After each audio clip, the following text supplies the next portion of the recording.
എല്ലാ പ്രിയ പ്രേക്ഷകർക്കും നേരം വൈകുന്നേരത്തിലേക്ക് സ്വാഗതം. നമുക്കറിയാം, നമ്മളൊരു പ്രതിസന്ധി ഘട്ടത്തിലൂടെയാണ് കടന്നു പോകുന്നത്. കേരളം വീണ്ടും ഒരു ഓഗസ്റ്റിൽ നമ്മളെ മഴ വല്ലാതെ ബുദ്ധിമുട്ടിച്ചുകൊണ്ടിരിക്കുകയാണ്. എന്തായാലും കഴിഞ്ഞ ദിവസത്തേക്കാൾ മഴ കുറവുണ്ട്. പക്ഷേ ആറന്മുളയിലും മറ്റുമൊക്കെ ഇപ്പോഴും സ്ഥിതി ഗുരുതരമാണ്. പത്തനംതിട്ടയിൽ പല ഭാഗങ്ങളിലും ഇപ്പോഴും വലിയ വെള്ളക്കെട്ടും പ്രശ്നങ്ങളും ഒക്കെ നിലനിൽക്കുകയാണ്. ആളുകൾ പലരും ദുരിതാശ്വാസ ക്യാമ്പുകളിലേക്ക് മാറാൻ വിമുഖത കാട്ടുന്നു എന്നതും വലിയ പ്രതിസന്ധിയായി ഉയർത്തിക്കാണിക്കുന്നുണ്ട്. എന്തായാലും ജീവനാണ് വലുത്. നമ്മൾ മുൻകരുതലുകൾ എടുക്കുക എന്നത് മാത്രമാണ് നമുക്ക് ചെയ്യാൻ പറ്റുന്നത്. അധികൃതർ നൽകുന്ന നിർദ്ദേശങ്ങൾ പാലിച്ച് സുരക്ഷിത ഇടങ്ങളിലേക്ക് മാറുക എന്നതാണ് ചെയ്യേണ്ടത്. ഇപ്പോഴത്തെ ഒരു സൗകര്യമോ അല്ലെങ്കിൽ അവിടെ ദുരിതാശ്വാസ ക്യാമ്പുകളിൽ ചെന്നാൽ ഉണ്ടാകുന്ന ബുദ്ധിമുട്ടുകളോ ഓർത്ത് അതിൽ വിമുഖത കാണിക്കരുത്. അധികൃതർ പറയുന്ന നിർദ്ദേശങ്ങൾ പൂർണ്ണമായും പാലിക്കാൻ ഓരോരുത്തരും തയ്യാറാവുകയാണ് വേണ്ടത്. നമുക്ക് മഴക്കെടുതി ഉൾപ്പെടെ നിരവധി വാർത്തകൾ നോക്കാം. എല്ലാ പ്രേക്ഷകർക്കും സ്വാഗതം.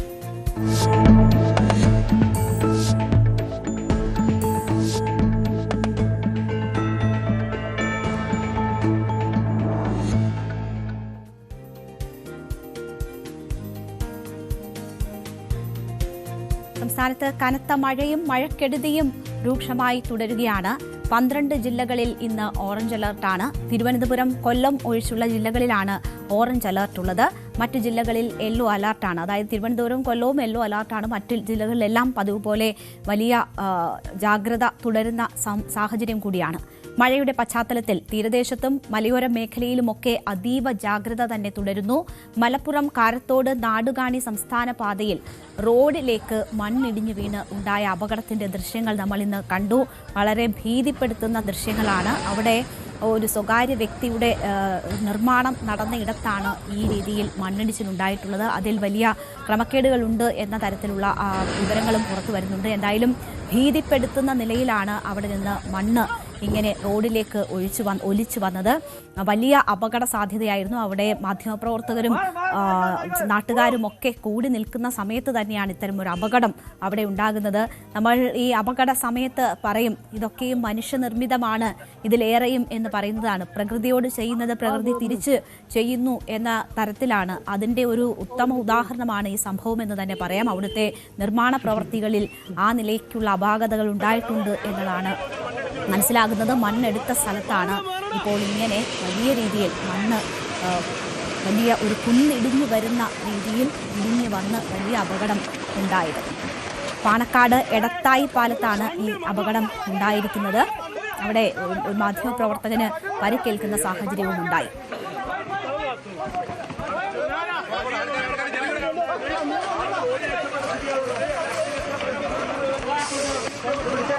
കൈരളി TV-യുടെ ക്യാമറമാനാണ് ജയേഷ് വില്ലോടിയാണ്. ഭാഗ്യം കൊണ്ട് തലനാരിഴയ്ക്കാണ് അദ്ദേഹം രക്ഷപ്പെടുന്നത്. വലിയൊരു അപകടം ഉണ്ടാകേണ്ടുന്നതായിരുന്നു. അത്രമാത്രം ആളുകൾ അവിടെ കൂടി നിൽക്കുന്ന സമയത്താണ് ഈ അപകടം ഉണ്ടായത്. പലരും ഓടി രക്ഷപ്പെടുന്നതാണ് നമ്മൾ കണ്ടത്. എന്തായാലും അവിടെ വലിയ രീതിയിലുള്ള അനാസ്ഥയും ആ നിർമ്മാണങ്ങളിൽ ഉണ്ടായിട്ടുണ്ട് എന്നതിൻ്റെ വിവരം വരികയാണ്. പത്തനംതിട്ടയിലും സ്ഥിതി അതീവ ഗുരുതരമാണ്. മൂഴിയാർ ഡാം തുറന്നു. റാന്നി, കോഴഞ്ചേരി താലൂക്കുകളിൽ നിന്ന് ആളുകളെ ഒഴിപ്പിച്ചു. പലരും വീട് വിട്ടുപോകാൻ തയ്യാറാകാത്തത് വലിയ പ്രതിസന്ധിയാണ് അവിടെ ഉണ്ടാക്കുന്നത്. ആറന്മുള, കോഴഞ്ചേരി താലൂക്കിൽ അതീവ ജാഗ്രതയാണ് ഉള്ളത്. അപ്പർ കുട്ടനാട് വെള്ളത്തിൽ മുങ്ങിയിരിക്കുന്നു. കൂറ്റൂർ, പെരിങ്ങര, നെടുമ്പ്ര, നിരണം, കടപ്ര മേഖലകളിലെ വീടുകൾ ഒറ്റപ്പെട്ട നിലയിലാണ്. ശബരിമല പാതയിൽ മണ്ണിടിഞ്ഞ് അവിടെ അപകടമുണ്ടായി. തുടർന്ന് തീർത്ഥാടകരെ ശബരിമലയിലേക്ക് കടത്തിവിടാൻ അനുവദിക്കാത്ത സാഹചര്യവും ഉണ്ടായിട്ടുണ്ട്. തിരുവല്ലയിൽ വീടുകളിൽ നിരവധി പേർ ഇപ്പോഴും കുടുങ്ങിക്കിടക്കുന്നു എന്ന വിവരമാണ് വരുന്നത്. മീനച്ചിലാറ്റിൽ വെള്ളം പൊങ്ങിയതോടെ ആർപ്പൂക്കര അടക്കമുള്ള ഇടങ്ങളിൽ വെള്ളം കയറി. കനത്ത മഴയെ തുടർന്ന് ആറന്മുള വള്ളസദ്യ പൂർണ്ണമായും ഒഴിവാക്കുകയും ചെയ്തിരിക്കുന്നു. നാളെയും മറ്റന്നാളും ഉള്ള വള്ളസദ്യകളാണ് നാളെയും മറ്റന്നാളും നടക്കേണ്ട വള്ളസദ്യകളാണ് പൂർണ്ണമായും ഒഴിവാക്കിയിരിക്കുന്നത്. KSRTC-യുടെ ബജറ്റ് ടൂറിസത്തിന്റെ ഭാഗമായുള്ള വള്ളസദ്യകളും ഒഴിവാക്കിയിരിക്കുകയാണ്. എന്തായാലും പത്തനംതിട്ടയിലാണ് ഒരു ഗുരുതരമായ സാഹചര്യം ഇപ്പോഴും നിലനിൽക്കുന്നത്. വലിയ വെള്ളക്കെട്ട് അത് ഇപ്പോഴും മാറിയിട്ടില്ല. നിലവിലെ സാഹചര്യങ്ങൾ വിശദീകരിക്കാൻ നമുക്കൊപ്പം ഇപ്പോൾ ശശിനാരായണൻ അവിടെ നിന്നും വിവരങ്ങളുമായി ചേരുകയാണ്. ശശിനാരായണൻ, എന്താണ് ഇപ്പോഴത്തെ സാഹചര്യം? മഴ ഇടയ്ക്കൊന്ന് വിട്ടുനിൽക്കുന്ന സാഹചര്യം ഉണ്ടായിരുന്നു. അപ്പോൾ പോലും ഈ വെള്ളക്കെട്ടും ദുരിതവും വലിയ തോതിൽ അവിടെ ഉണ്ടായിരുന്നു. ഇപ്പോൾ മഴ എങ്ങനെയാണ്? ഇനിയുള്ള സമയം രക്ഷാദൗത്യങ്ങളൊക്കെ എങ്ങനെയാണ്? ആളുകൾ വീടുകൾ വിട്ട് ദുരിതാശ്വാസ ക്യാമ്പുകളിലേക്ക് മാറാൻ വിമുഖത കാട്ടുന്നത് വലിയ ബുദ്ധിമുട്ട് സൃഷ്ടിക്കുന്നുണ്ടായിരുന്നു. ഇപ്പോൾ അവരെ പറഞ്ഞ് അനുനയിപ്പിച്ച് ദുരിതാശ്വാസ ക്യാമ്പുകളിലേക്ക് മാറ്റാൻ കഴിഞ്ഞിട്ടുണ്ടോ? രേണുക സൂചിപ്പിച്ച പോലെ തന്നെ തീർച്ചയായും അത്തരം കാര്യങ്ങളാണ് പ്രധാനമായും ചെയ്യുന്നത്. തിരുവല്ല ഭാഗത്താണ് അപ്പർ കുട്ടനാട് മേഖലകളിൽ ഈ ഒറ്റപ്പെട്ട് താമസിക്കുന്ന വീടുകളിൽ ഒറ്റപ്പെട്ട് താമസിക്കുന്ന ആളുകളെയാണ് ക്യാമ്പുകളിൽ എത്തിക്കാനുള്ള ശ്രമങ്ങൾ നടക്കുന്നത്. എന്തായാലും വെള്ളക്കെട്ട് ഇപ്പോഴും തുടർന്നുണ്ട്. നേരിയ തോതിൽ മഴയ്ക്ക് ശമനമുണ്ട്. ഉച്ചയ്ക്ക് ശേഷം റാന്നിയിലും ആറന്മുളയിലും അതുപോലെ കോന്നി അടക്കമുള്ള മേഖലകളിൽ മഴ പെയ്യുന്നില്ല. തിരുവല്ലയ്ക്ക് അപ്പർ കുട്ടനാട് മേഖലയിൽ മാത്രം ചെറിയ നേരിയ തോതിലാണ് മഴ ഉണ്ടായിരുന്നത്. പക്ഷേ ഇപ്പോൾ മഴ ജില്ലയിൽ കുറവുണ്ട്. അതുകൊണ്ട് തന്നെ മഴ കുറവായതുകൊണ്ട് തന്നെ വെള്ളം ഒഴുകിപ്പോകാനുള്ള സാവകാശം ഉണ്ടാകും. അതുകൊണ്ട് സ്വാഭാവികമായി ആറന്മുളയിലും തിരുവല്ലയിലും അപ്പർ കുട്ടനാട് മേഖല അടക്കമുള്ള പ്രദേശങ്ങളിൽ വെള്ളം താഴുമെന്നുള്ള പ്രതീക്ഷയാണ് നിലവിലുള്ളത്.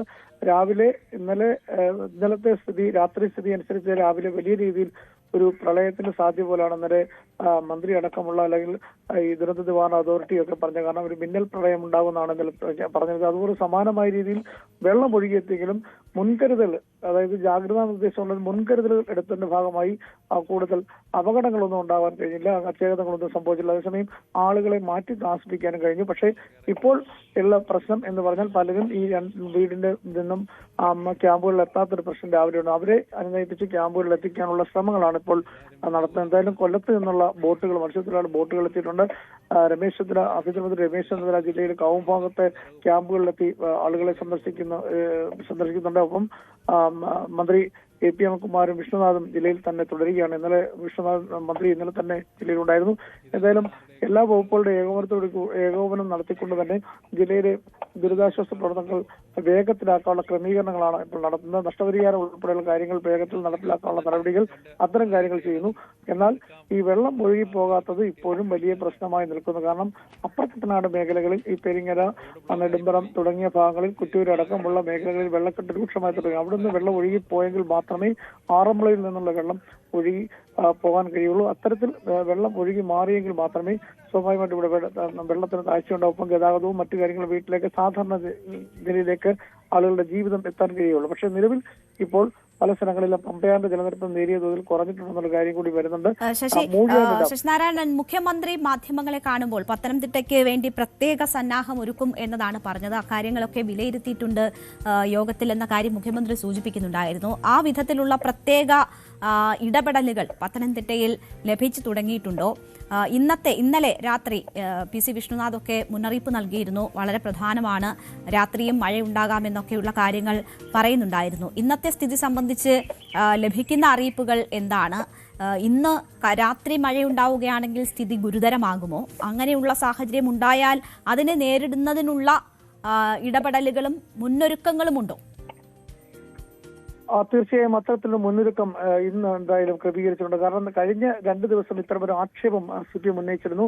കാരണം ജില്ലയിൽ അത്തരമൊരു ക്രമീകരണമില്ല, ഈ ദുരിതാശ്വാസ പ്രവർത്തനങ്ങളിൽ വീഴ്ച ഉണ്ടായിട്ടുണ്ട്, സർക്കാരിന്റെ ഭാഗത്ത് കടുത്ത വീഴ്ചയുണ്ട്. കാരണം ആളുകളെ ഈ അലർട്ട് പ്രഖ്യാപിക്കുന്ന കാര്യത്തിൽ തന്നെ വീഴ്ച ഉണ്ടായതിന്റെ ഭാഗമായാണ് ഡാം തുറന്നത് അറിയിച്ചിട്ടില്ല. അങ്ങനെയുള്ള ഒരുപാട് ആരോപണങ്ങൾ CPMന്റെ ഭാഗത്ത് നിന്നും ഇടതുപക്ഷത്തിന്റെ ഭാഗത്ത് നിന്നും ഉന്നയിച്ചിട്ടുണ്ട്. പക്ഷെ അതെല്ലാം ശരിയല്ല എന്നാണ് MLA-മാരും മന്ത്രിമാരും അടക്കം വ്യക്തമാക്കുന്നത്. നിലവിൽ അത്തരം കാര്യങ്ങൾക്ക് ഒരുപക്ഷെ അത് പറയാനുള്ള സാഹചര്യം അബിൻ വർക്കി തന്നെ ഇത്തരം കാര്യങ്ങൾ ആവശ്യപ്പെട്ടു. കാരണം കൂടുതൽ ശ്രദ്ധ ആറന്മുളയ്ക്ക് സർക്കാർ കാണിക്കണമെന്ന് അബിൻ വർക്കി തന്നെ മാധ്യമപ്രവർത്തകർ പറയുന്ന ഒരു സാഹചര്യം ഉണ്ടായിരുന്നു. അതുകൊണ്ട് തന്നെയാണ് ഇടതുപക്ഷം, LDF ഇത്തരം ഒരു ആക്ഷേപം ഉന്നയിച്ചത്. അതിന് ഏകദേശം ഒരു പരിഹാരം എന്ന നിലയ്ക്ക് ഇപ്പോൾ പൂർണ്ണമായും അത്തരത്തിലൊരു ക്രമീകരണം, നാളെ ഒരു അടിയന്തര പ്രളയം ഉണ്ടായാൽ തന്നെ അത്തരം കാര്യങ്ങൾ സംഭവിച്ചാൽ അത് ഇടപെടുന്നതിനുള്ള നടപടികളെല്ലാം ഉണ്ടായിട്ടുണ്ടെന്നാണ് റവന്യൂ മന്ത്രി വ്യക്തമാക്കിയിട്ടുള്ളത്. അതുകൊണ്ട് തന്നെ എല്ലാ ക്രമീകരണങ്ങളും, അതായത് ബോട്ട് അടക്കമുള്ള കാര്യങ്ങൾ, മത്സ്യത്തൊഴിലാളികളുടെ സംഘം, ഒപ്പം NDRF സംഘങ്ങൾ, അത്തരത്തിൽ എല്ലാം ജില്ലയിൽ സജ്ജമാണെന്നാണ് ഇപ്പോൾ MLA-മാരും വ്യക്തമാക്കിയിട്ടുള്ളത്. അതേസമയം ഇന്നലെയാണെങ്കിൽ പല സ്ഥലങ്ങളിലും ക്യാമ്പുകൾ ഭക്ഷണം കിട്ടാത്ത ഒരു കാര്യമുണ്ടായിരുന്നു. കുടിവെള്ളമാണ് ഏറെ പ്രശ്നമായി ഇപ്പോൾ നിലനിൽക്കുന്നത്. കാരണം ഈ വെള്ളം കയറിയതിനു ശേഷം എല്ലാം മലിനജലവുമാണ്. പല സ്ഥലത്തും വീടുകളിൽ നിന്നുള്ള വെള്ളമൊക്കെ ഇതിൽ അലിഞ്ഞു ചേർന്നിട്ടുണ്ട്. ഒപ്പം ഈ കുടിവെള്ളം എത്തിക്കുക എന്ന് പറഞ്ഞാൽ പുറത്തു നിന്ന് വള്ളങ്ങളിൽ ഈ ക്യാമ്പുകളിൽ എത്തിക്കേണ്ട സാഹചര്യം അതൊരു വലിയ പ്രശ്നമായി അവശേഷിക്കുകയാണ്. എന്തായാലും കുടിവെള്ളം അടക്കമുള്ള കാര്യങ്ങൾ ഈ ക്യാമ്പുകളിൽ എത്തിച്ചെങ്കിൽ മാത്രമേ ഇത്തരം പ്രശ്നങ്ങൾ പരിഹരിക്കാൻ കഴിയുള്ളൂ. നിലവിൽ ഈ ആളുകൾ ഉന്നയിച്ച ആക്ഷേപങ്ങൾ ഭക്ഷണത്തിനും കുടിവെള്ളത്തിനും ഒക്കെ ലഭിക്കുന്നുള്ളതാണ്, ക്യാമ്പുകളിൽ നിന്നുള്ള മരുന്നടക്കമുള്ള കാര്യങ്ങൾ കിട്ടുന്നുള്ളതാണ് ഇന്നലെ പറഞ്ഞത്. ഏറ്റവും പ്രധാനപ്പെട്ട കാര്യം ഈ ഇതര സംസ്ഥാന തൊഴിലാളികൾ പല ക്യാമ്പുകളിലുണ്ട്. അവരുടെ ഭക്ഷണം കാര്യങ്ങളിൽ എല്ലാം ഒരു ബുദ്ധിമുട്ടായി വന്നിട്ടുണ്ട്. പക്ഷെ അതെല്ലാം ഇപ്പം അവർക്ക് ബ്രെഡും മറ്റു കാര്യങ്ങളും ഭക്ഷണങ്ങൾ എത്തിക്കുന്ന നടപടിയിലേക്ക് എത്തിയിട്ടുണ്ട്. ഇത്തരത്തിൽ പലതരത്തിലുള്ള ചൂണ്ടിക്കാണിച്ച പരാതികൾ പരിഹരിക്കാനുള്ള വലിയ ഇടപെടലുകളും ശ്രമങ്ങളും ഉണ്ടാകുന്നു എന്നത് ആശ്വാസകരമാണ്. ശശിനാരായണൻ, ഇവിടെ ഇപ്പോൾ ഇന്നലെ വ്യാപാരികൾക്കൊക്കെ കോടികളുടെ നഷ്ടം ഉണ്ടായത്, ലക്ഷക്കണക്കിന് രൂപയുടെ ഓണമൊക്കെ മുന്നിൽ കണ്ട് അവർ മേടിച്ചു വെച്ചിട്ടുള്ള സാധനങ്ങൾ നഷ്ടപ്പെട്ടു. അങ്ങനെ കോടികളുടെ നഷ്ടമാണ് ജില്ലയെ സംബന്ധിച്ച് ഇന്നലെ നമ്മൾ പ്രാഥമികമായ കണക്കുകൾ വരുമ്പോൾ തന്നെ മനസ്സിലാക്കിയത്. ഇന്ന് മുഖ്യമന്ത്രി നഷ്ടപ്പെട്ടവർക്കൊക്കെയുള്ള ചില സഹായം, സർക്കാർ നൽകാൻ ഉദ്ദേശിക്കുന്ന സഹായത്തിന്റെ സൂചനകൾ നൽകിയിട്ടുണ്ട്. ക്ലീനിങ് ഉൾപ്പെടെയുള്ള കാര്യങ്ങൾക്ക് ആരെയും കിട്ടുന്നില്ല. സന്നദ്ധ സംഘടനകൾ പോലും അല്ലെങ്കിൽ അങ്ങനെയുള്ള പ്രവർത്തകരുടെ പോലും കുറവ് ഒക്കെയും രേഖപ്പെടുത്തിയിരുന്നു. ഇന്നത്തെ സാഹചര്യം എന്താണ്? ക്ലീനിങ് ഉൾപ്പെടെ ചെയ്യാൻ പറ്റുന്ന ഒരു സാഹചര്യമായിരുന്നോ? മഴ വിട്ടുനിന്ന സമയങ്ങളൊക്കെ അങ്ങനെ ഉപകാരപ്പെടുത്താൻ കഴിഞ്ഞിട്ടുണ്ടോ? അങ്ങനെ സന്നദ്ധ സംഘടനകളുടെയും ഒക്കെ ഒരു ഊർജിതമായ ശ്രമം തന്നെ അവിടെ നടക്കുന്നുണ്ടോ? ഇപ്പോൾ യോജിച്ചുള്ള, നമ്മൾ മുൻപൊക്കെ കണ്ടിട്ടുള്ള തരത്തിലുള്ള പ്രവർത്തനങ്ങൾ? ഈ വ്യാപാരികളടക്കമുള്ള ആളുകളുടെ കാര്യം കഴിഞ്ഞ 2012 സംഭവിച്ച പോലെ തന്നെ വലിയ നഷ്ടമാണ് അവർക്കുണ്ടായി. കാരണം ഓണക്കാലമാണ്, അതിനുവേണ്ടി കരുതി വെച്ച സാധനങ്ങളെല്ലാം വെള്ളം കയറി നാശമായി. ലക്ഷങ്ങളുടെ നഷ്ടം റാന്നിയിലെ വ്യാപാരികൾക്കും അതുപോലെ തന്നെ ഈ ആറന്മുള അടക്കമുള്ള സ്ഥലങ്ങളിൽ അപ്രതീക്ഷിതമായ ഈ പ്രളയത്തിന്റെ ഭാഗമായി ഉണ്ടായ ഒരു വെള്ളപ്പൊക്കം അത് വലിയ നഷ്ടം തന്നെയാണ്. അത് നികത്താൻ സർക്കാർ പ്രഖ്യാപിക്കുന്ന ധനസഹായം പോരായ്മ ഉണ്ടെന്നാണ് വ്യാപാരികൾ തന്നെ വ്യക്തമാക്കുന്നത്. എന്തായാലും ആ കാര്യങ്ങളിൽ കൃത്യമായ ഒരു നിലപാട് ഇനി സ്വീകരിക്കേണ്ടിയിരിക്കുന്ന ഒരു സഹായം അവർക്ക് ആവശ്യമായി വേണ്ടിവരും. ഇന്നലെ റാന്നിയിൽ ഈ ശുചീകരണ പ്രവർത്തനങ്ങൾ നടത്തിയതിനു ശേഷമാണ് പെട്ടെന്നാണ് ഇന്ന് വീണ്ടും ആ കടകളിൽ തന്നെ വെള്ളം കയറുന്ന ഒരു സാഹചര്യമുള്ളത്. ആ ശുചീകരണ പ്രവർത്തനങ്ങളെല്ലാം സന്നദ്ധ സംഘടന പ്രവർത്തകരും നാട്ടുകാരും ഒക്കെ ചേർന്നാണ് പഞ്ചായത്തിന്റെയൊക്കെ നേതൃത്വത്തിലാണ് നടത്തുന്നത്. എന്തായാലും വലിയ രീതിയിൽ ഒരു സഹായം ഈ മേഖലയ്ക്ക് ഉണ്ടായെങ്കിൽ മാത്രമേ നമ്മൾ നേരത്തെ സൂചിപ്പിച്ച പോലെ പൂർണ്ണമായും ഇത് കരകയറാൻ കഴിയുള്ളൂ. കാരണം ദുരിതാശ്വാസ പ്രവർത്തനം, വെള്ളപ്പൊക്ക ഭീഷണിയിൽ നിന്നും ഇവർക്ക് കരകയറണമെങ്കിൽ സർക്കാരിന്റെ തലത്തിലും അപ്പം മറ്റു സന്നദ്ധ സംഘടനകളുടെ സഹായം ഉണ്ടെങ്കിൽ മാത്രമേ ഈ വ്യാപാരികളടക്കം അല്ലെങ്കിൽ വീടുകളടക്കം ഈ കുടുംബത്തിലെ വീടുകൾ നഷ്ടപ്പെട്ടവരുണ്ട്, മരിച്ചുപോയവരുണ്ട്, അത്തരത്തിൽ ആളുകളൊക്കെ ഉണ്ട് ഈ ദുരിതാശ്വാസവുമായി ബന്ധപ്പെട്ട് ഈ വെള്ളപ്പൊക്കവുമായി ബന്ധപ്പെട്ട് മഴക്കെടുതികൾ അവർക്ക് ഒരു പുനർജീവിതം ഉണ്ടാവുക അല്ലെങ്കിൽ അവർക്കൊരു സഹായം എത്തിക്കുക എന്നുള്ളത് സർക്കാരിന്റെ ഭാഗത്തു നിന്നുണ്ടാവണം, ഒപ്പം സന്നദ്ധ സംഘടനയുടെ ഭാഗത്തുനിന്നാണ്. എന്തായാലും അത്തരത്തിലൊരു സമീപനം വരും ദിവസങ്ങളിൽ ഉണ്ടാകും എന്നുള്ളതാണ് നമ്മുടെ പ്രതീക്ഷ. അത്തരത്തിൽ വ്യാപാരികളും ഈ മഴക്കെടുതിയിൽ അകപ്പെട്ട ദുരിതബാധിതരും ആവശ്യപ്പെടുന്നുണ്ട്. അത്തരത്തിലേക്ക് നീങ്ങാനാണ് സാധ്യത. എന്തായാലും നിലവിൽ ഈ മന്ത്രി വിഷ്ണുനാഥും ഒപ്പം റവന്യൂ മന്ത്രി അടക്കമുള്ളവർ ജില്ലയിൽ തുടർന്നു. ആഭ്യന്തരമന്ത്രി രമേശ് ചെന്നിത്തല തിരുവല്ല കാവും ഭാഗത്തെ ക്യാമ്പിൽ സന്ദർശനം നടത്തിയിട്ടുണ്ട്. എന്തായാലും ഒരു ശ്രദ്ധ ആവശ്യമെന്ന ഘട്ടത്തിൽ അടിയന്തര ഘട്ടത്തിൽ എന്ത് സഹായവും ലഭ്യമാക്കാവുന്ന നടപടികൾ സ്വീകരിച്ചിട്ടുണ്ടെന്നാണ് തീർച്ചയായും അങ്ങനെ പത്തനംതിട്ടയുടെ പ്രത്യേക സാഹചര്യം മനസ്സിലാക്കിയുള്ള ഇടപെടൽ ഉണ്ടായിട്ടുണ്ട് എന്നതാണ് മുഖ്യമന്ത്രി സൂചിപ്പിക്കുന്നത്. പ്രത്യേക സന്നാഹങ്ങൾ ഒരുക്കിയിട്ടുണ്ട് എന്നതാണ് അദ്ദേഹം സൂചിപ്പിച്ചത്. ഇപ്പോൾ ശശിനാരായണനും അക്കാര്യം തന്നെയാണ് ചൂണ്ടിക്കാട്ടുന്നത്. അതേസമയം ഈ വീട് വിട്ട് മറ്റും ആളുകൾ ദുരിതാശ്വാസ ക്യാമ്പുകളിലേക്കും മറ്റും മാറാൻ വിമുഖത കാട്ടിയതൊക്കെ വലിയ ആശങ്കയായി നിലനിന്നിരുന്നു. എന്തായാലും ഇപ്പോൾ അതിനും ഒരു പരിഹാരമാകുന്നു എന്ന കാര്യമാണ് ശശിനാരായണൻ സൂചിപ്പിച്ചത്. എന്തായാലും 15 മരണമാണ് സംസ്ഥാനത്ത് ഇതിനോടകം റിപ്പോർട്ട് ചെയ്തിട്ടുള്ളത്. 7 പേരെ കാണാതായി എന്ന വിവരവുമുണ്ട്. ഔദ്യോഗികമായി മുഖ്യമന്ത്രി തന്നെ അറിയിച്ച കണക്കാണ്. ഏതാണ്ട് 315ഓളം ദുരിതാശ്വാസ ക്യാമ്പുകൾ തുറന്നിട്ടുണ്ട്. കൂടുതൽ ക്യാമ്പുകൾ ആവശ്യമെങ്കിൽ അതിനുള്ള ഇടപെടലുകളും നടപടികളും സ്വീകരിച്ചിട്ടുണ്ട് എന്ന കാര്യം കൂടി അറിയിക്കുന്നു. കോട്ടയത്തും സ്ഥിതി വ്യത്യസ്തമല്ല. കോട്ടയത്ത് ഇന്ന് ഒഴുക്കിൽപ്പെട്ട് ഒരാൾ മരിച്ച സംഭവം ഉണ്ടായിട്ടുണ്ട്. ആയർക്കുന്നം സ്വദേശി ജിൻഡോ മാത്യു ആണ് മരിച്ചത്. കോട്ടയത്തെ പടിഞ്ഞാറൻ മേഖല വെള്ളത്തിൽ മുങ്ങിയിരിക്കുകയാണ്. ഇടവിട്ടുള്ള ശക്തമായ മഴ ജില്ലയിൽ ഉണ്ട്. അത് മലയോര മേഖലയിൽ വലിയ ആശങ്കയ്ക്കും ഇടയാക്കുന്നുണ്ട്. ചേർത്തല കുമരകം കോട്ടയം റോഡിൽ വെള്ളം കയറിയതോടെ ഗതാഗതം പൂർണ്ണമായും നിരോധിച്ചിട്ടുണ്ട്. അവിടെ വ്യാപക കൃഷിനാശം ജില്ലയിൽ ഉണ്ടായിട്ടുണ്ട്. ഓണവിപണി കണ്ടിറക്കിയ കൃഷിയാകെ വെള്ളത്തിൽ മുങ്ങിയത് കർഷകർക്ക് വലിയ നഷ്ടമാണ് ഉണ്ടാക്കിയിട്ടുള്ളത്. വലിയ ദുരിതമാണ് ആ നിലയിൽ ജില്ലയിൽ ഉണ്ടായിട്ടുള്ളത്. കോട്ടയം പാല ഏറ്റുമാനൂർ റോഡിൽ കിടങ്ങൂരിൽ വീണ്ടും വെള്ളം കയറിയിരിക്കുകയാണ്. ഇവിടെ ഗതാഗതം തടസ്സപ്പെട്ടിട്ടുണ്ട്. മോസ്കോ ജംഗ്ഷനിൽ ഇപ്പോഴും വെള്ളക്കെട്ടാണ്. അവിടെ നിന്ന് ആളുകളെ മാറ്റിക്കൊണ്ടിരിക്കുക കൂടിയാണ്. ജി ശ്രീജിത്ത് അതിന്റെ വിവരങ്ങളുമായി ചേരുന്നുണ്ട്. ശ്രീജിത്ത്, ജില്ലയിൽ ഇടവിട്ടുള്ള മഴ വലിയ ആശങ്കയായി തുടരുന്ന ഒരു സാഹചര്യമുണ്ട്. പല റോഡുകളും വെള്ളം കയറി യാത്ര സാധ്യമാകാത്ത തരത്തിൽ എത്തിയിരിക്കുന്നു. ഇപ്പോൾ മോസ്കോ ജംഗ്ഷനിൽ ഉൾപ്പെടെ വെള്ളക്കെട്ട്, ആളെ മാറ്റുന്നു എന്നൊക്കെയുള്ള വിവരങ്ങൾ വരികയാണ്. എന്താണ് സാഹചര്യം? രേണുക, ഇന്ന് രാവിലെ മുതൽ തന്നെ ഇങ്ങനെ ആളുകളെ പലയിടങ്ങളിലും കുടുങ്ങിക്കിടക്കുന്നവരെയൊക്കെ മാറ്റുന്ന സാഹചര്യമാണുള്ളത്. ഇന്നലെ വൈകുന്നേരത്തോടു കൂടിയാണ് വെള്ളം കയറാൻ തുടങ്ങിയത് ഈ കോട്ടയത്തിന്റെ താഴെ ഉള്ള മേഖലകളിൽ ചിലയിടങ്ങളിൽ. അവിടെ ഇന്ന് ഉച്ചയോടുകൂടി, ഇന്ന് രാവിലത്തോടുകൂടി തന്നെ വലിയ രീതിയിൽ വെള്ളമാകുന്ന സ്ഥിതി ഉണ്ടായിരുന്നു. വീട്ടിൽ താമസിക്കാൻ കഴിയാത്ത നിലയിലേക്ക് കാര്യങ്ങൾ എത്തിയിരുന്നു. ഇതോടുകൂടിയാണ് ഫയർഫോഴ്സും ഒപ്പം തന്നെ NDRF-ഉം വിവിധ സന്നദ്ധ സംഘടനകളും എല്ലാം ചേർന്നുകൊണ്ടുള്ള രക്ഷാപ്രവർത്തനം ഈ മേഖലകളിൽ നടന്നത്. രാവിലെ ഇറഞ്ഞാലും നട്ടാശ്ശേരിയിലും ഒപ്പം തന്നെ പിന്നീട് അങ്ങനെ പലയിടത്തും പേരൂരും ഒക്കെ തന്നെ വലിയ രീതിയിലുള്ള ഇത്തരം സംഘടനകളുടെയും ഒപ്പം തന്നെ ഈ സർക്കാർ സംവിധാനങ്ങളുടെയും ഇടപെടലിലൂടെ ആളുകളെ മാറ്റുന്ന കാഴ്ചയാണ് നമുക്ക് കാണാൻ കഴിഞ്ഞത്. ഈ ഇന്നലെ രാത്രി അതിശക്തമായ മഴ പെയ്തു കിഴക്കൻ മേഖലകളിൽ. ഈരാറ്റുപേട്ടൻ, തീക്കോയി, പൂഞ്ഞാർ അങ്ങനെയൊക്കെയുള്ള സ്ഥലങ്ങളിൽ രാത്രി ശക്തമായ മഴ പെയ്തു. ഇതാണ് ഇന്നത്തെ ഒരു പാലയിൽ വീണ്ടും വെള്ളം കയറാൻ ഒരു സാഹചര്യം ഒരുക്കിയത്. കൊട്ടാരമറ്റം ബസ് സ്റ്റാൻഡിലടക്കം ഇന്നും വെള്ളം കയറുന്ന നിലയിലേക്ക് എത്തി. പാലയിലേക്ക് എത്താൻ കഴിയാത്ത നിലയിൽ വിവിധയിടങ്ങളിൽ വെള്ളം കയറിയിട്ടുണ്ടായിരുന്നു. പ്രത്യേകിച്ച് ഈ കിടങ്ങൂര് കഴിഞ്ഞുള്ള ഭാഗം മുതൽ തന്നെ വെള്ളം കയറുന്നു. ഏറ്റുമാനൂരിൽ പോകുമ്പോൾ കിടങ്ങൂര് കഴിഞ്ഞുള്ള ഭാഗത്ത് തന്നെ റോഡ് ബ്ലോക്കാണ്. അപൂർവം KSRTC ബസ്സുകൾ, വലിയ ടിപ്പർ ലോറികളൊക്കെ മാത്രമാണ് അതുവഴി സർവീസ് നടത്തുന്നത്. KSRTCയുടെ AC സർവീസ് ഒന്നും അതുവഴി പോകാൻ കഴിയുന്ന നിലയായിരുന്നില്ല. ആ നിലയ്ക്കാണ്. അതേപോലെ തന്നെയാണ് ഇത് ഈ റോഡിന്റെ തുടർച്ചയായി വരുന്ന പാലയിൽ നിന്ന് ഈരാറ്റുപേട്ടയിലേക്കുള്ള റോഡിലും വിവിധയിടങ്ങളിൽ വെള്ളം കയറി ഗതാഗതം തടസ്സപ്പെടുന്ന നിലയിലേക്ക് തന്നെ കാര്യങ്ങൾ എത്തിയിട്ടുണ്ട്. പിന്നൊരു പ്രധാനപ്പെട്ട വഴി കോട്ടയത്ത് നിന്ന് കുമരകത്തേക്കുള്ള വഴിയാണ്. അത് താഴത്തങ്ങാടി മുതൽ ഇല്ലിക്കൽ മുതൽ അങ്ങനെ പലയിടങ്ങളിൽ അവിടെയും വെള്ളക്കെട്ട് രൂക്ഷമാണ്. ചെറിയ വാഹനങ്ങളെയൊക്കെ കാര്യമായി തന്നെ ബാധിക്കുന്ന നിലയിലേക്ക് കാര്യങ്ങൾ എത്തിയിരിക്കുന്നു. വെള്ളക്കെട്ട് ഈ കോട്ടയത്തിന്റെ നഗരത്തിന്റെ ചുറ്റുവട്ടമുള്ള ഏതാണ്ട് എല്ലാ കിഴക്ക് പടിഞ്ഞാറ് മേഖലകളിലെല്ലാം വലിയ രീതിയിൽ തന്നെ ദുരിതം വിതച്ചിരിക്കുന്നു. ചിലയിടത്ത് മീനച്ചിലാറ്റിൽ നിന്ന് നേരിട്ട് തന്നെ വെള്ളം കയറുന്ന സ്ഥിതിയാണ് ഈ നട്ടാശ്ശേരി പോലുള്ള മേഖലകളിലൊക്കെ, പേരൂർ പോലുള്ള മേഖലകളിലൊക്കെ കാണാൻ കഴിഞ്ഞത്. അവിടെയൊക്കെ വലിയ റോഡിലടക്കം വലിയ ഒഴുക്ക് രൂപപ്പെടുന്ന കാഴ്ചയാണ് ഇന്ന് പകൽ കണ്ടത്. ഇന്ന് ഇടയ്ക്ക് മഴ പെയ്യുന്നുണ്ടായിരുന്നു. പക്ഷേ ഒരു ഉച്ചയ്ക്ക് ശേഷം അങ്ങനെ കാര്യമായ മഴ എവിടെയും പെയ്തിരുന്നില്ല. പക്ഷേ ഏറ്റവും ഒടുവിൽ അല്പസമയം മുമ്പ് ലഭിച്ച വിവരം അനുസരിച്ച് ഈരാറ്റുപേട്ടയിൽ വീണ്ടും ഒരു മഴ തുടങ്ങിയിട്ടുണ്ട്.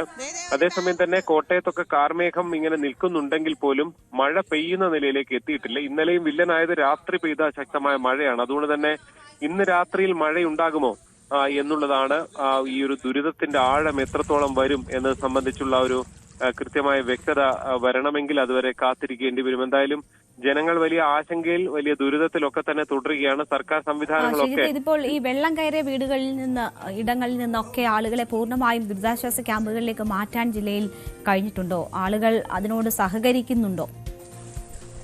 രേണുക, രാവിലെ മുതൽ പോയ പല സ്ഥലങ്ങളിലും നാട്ടുകാരടക്കം ഈ ക്യാമ്പുകളിലേക്ക് മാറുന്നവരുടെ ഒക്കെ പ്രതികരണങ്ങൾ നമ്മൾ ഇന്ന് നൽകിയതാണ്. അവരൊക്കെ വെള്ളം ചിലപ്പോൾ പെട്ടെന്ന് ഇറങ്ങി പോയേക്കാം, വലിയ മഴ ഇന്നലെ പകൽ പെയ്തില്ലല്ലോ എന്നൊക്കെ പ്രതീക്ഷിച്ചിരിക്കുന്നവരായിരുന്നു. പക്ഷെ ഇന്നലെ രാത്രി മഴ പെയ്തതാണ് അവർ ഇന്ന് നിർബന്ധിതമായും പുറത്തേക്ക് ഈ ക്യാമ്പുകളിലേക്ക് മാറുന്നതിന് അവരെ നിർബന്ധിച്ച ഒരു ഘടകമായി വന്നത്. അതുകൊണ്ട് തന്നെ ആളുകൾ ഒരു അവസാന നിമിഷം വരെയും വീട്ടിൽ നിന്നിറങ്ങാൻ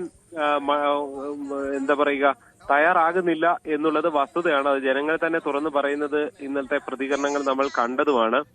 പക്ഷെ ഇവിടെയൊക്കെ ഉള്ളത് വീട്ടിലേക്ക് വെള്ളം കയറുന്നു എന്നുള്ളതിനപ്പുറത്തേക്ക് ഇപ്പൊ നമ്മൾ ആളുകൾ അവിടെ കുടുങ്ങിക്കിടക്കുന്നു എന്നൊക്കെ പറയുമ്പോഴും വെള്ളം കയറിയ വീട്ടിൽ ആളുകൾ ഉണ്ട് എന്നുള്ളത് മാത്രമാണ്. അതിനപ്പുറത്തേക്ക് അവർക്ക് ജീവൻ അപകടം പറ്റുന്ന നിലയിലേക്ക് അവർ അവിടെ കഴിയുന്നില്ല എന്നതുകൂടി നമ്മൾ ചേർത്ത് വായിക്കും. ഇപ്പൊ 2018 ദുരിതത്തിലൊക്കെ പ്രളയത്തിലൊക്കെ ഉണ്ടായത് ആളുകൾക്ക് അവിടുന്ന് ഇറങ്ങിയില്ലെങ്കിൽ ഒരുപക്ഷെ ജീവൻ നഷ്ടമാകുന്ന സാഹചര്യം എന്നുള്ളതായിരുന്നു. ആ സാഹചര്യം ഇല്ല. പക്ഷെ അവിടെ അവർക്ക് അവിടെ വീണ്ടും തുടർന്ന് കഴിയാൻ പറ്റുന്ന നിലയല്ല. കാരണം അവിടെ കിടക്കാനൊന്നും പറ്റില്ല. 2 നില വീടുകളൊക്കെ ഉള്ളവരാണെങ്കിൽ അത് പറ്റുമായിരിക്കും. പക്ഷെ അതല്ലാതുള്ള സാധാരണക്കാരാണ് ബഹുഭൂരിപക്ഷവും പെട്ടിരിക്കുന്നത്. അവരെ സംബന്ധിച്ച് ഇത്തരം പല സന്നദ്ധ സംഘടനകൾ, അവയെ കൂടാതെ NDRF-ഉം ഫയർഫോഴ്സും ഒക്കെ കാര്യമായി ഇടപെടുന്നുണ്ട്. ഫയർഫോഴ്സിന് പല പരിമിതികളും ഉള്ളത് ഉദ്യോഗസ്ഥരുടെ പ്രവർത്തനം കാണുമ്പോൾ, അതായത് ഈ എഞ്ചിനുള്ള ബോട്ടില്ല, ഡഗ്ഗി ബോട്ടുകൾ ഫയർഫോഴ്സിന് എല്ലാം അതല്ല എന്നുള്ളത് ചിലയിടത്തെങ്കിലും അവർക്ക് രക്ഷാപ്രവർത്തനം ദുഷ്കരമാക്കുന്ന സാഹചര്യമാണ് ഇന്ന് കണ്ടത്. ശരി, കോട്ടയത്ത് നിന്ന് ജി ശ്രീജിത്താണ് വിവരങ്ങൾ നൽകിയത്. ഇടുക്കി മലങ്കര കല്ലാർകുട്ടി പാമ്പള ഡാമുകളിൽ റെഡ് അലർട്ടാണ്. മലങ്കര കല്ലാർകുട്ടി പാമ്പള ഡാമുകൾ തുറന്നിട്ടുമുണ്ട്. ഡാമുകളിൽ റെഡ് അലർട്ട് ലെവലിലാണ് ജലനിരപ്പ് ഇപ്പോഴുള്ളത്. പ്രധാന പാതകളിലടക്കം മണ്ണിടിച്ചിലുണ്ടായി, വാഹനങ്ങൾ വഴിതിരിച്ചു വിടുകയും ചെയ്തു. കോഴിക്കോട് മഴയ്ക്ക് നേരിയ കുറവുണ്ട്. താഴ്ന്ന പ്രദേശങ്ങൾ പക്ഷേ വെള്ളത്തിനടിയിൽ തന്നെയാണ്. കണ്ണാടിക്കൽ ഭാഗത്ത് നിന്ന് ആളുകളെ മാറ്റി. കക്കയം ഡാം തുറന്നതിനെ തുടർന്ന് കുറ്റ്യാടിപ്പുഴയുടെ തീരത്ത് താമസിക്കുന്നവർക്ക് ജാഗ്രതാ നിർദ്ദേശവും നൽകിയിട്ടുണ്ട്. ഇരുവഴിഞ്ഞി പുഴയിലും ചെറുപുഴയിലും ജലനിരപ്പ് ഉയർന്നിട്ടുണ്ട്.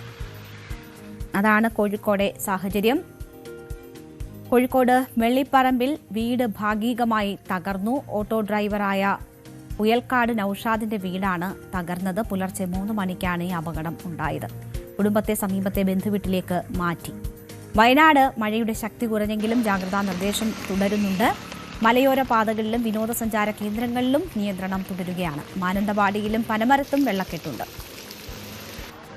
തിരുവനന്തപുരത്തും കൊല്ലത്തുമാണ് യെല്ലോ അലർട്ട് ഉള്ളത്. എന്നാൽ തിരുവനന്തപുരത്ത് മുതലപ്പുഴയിൽ കാണാതായ 2ാമത്തെ മത്സ്യത്തൊഴിലാളികൾക്ക് വേണ്ടിയുള്ള തെരച്ചിൽ തുടരുന്നു. അത് വലിയ ആശങ്കയായി നിലനിൽക്കുകയാണ്. തീരമേഖല വലിയ രീതിയിൽ പ്രക്ഷുബ്ധമാണ്. അതിൽ മുതലപ്പുഴയിലാണ് ഇപ്പോൾ കാണാതായ മത്സ്യത്തൊഴിലാളികൾക്ക് വേണ്ടിയുള്ള തെരച്ചിൽ തുടരുന്നത്.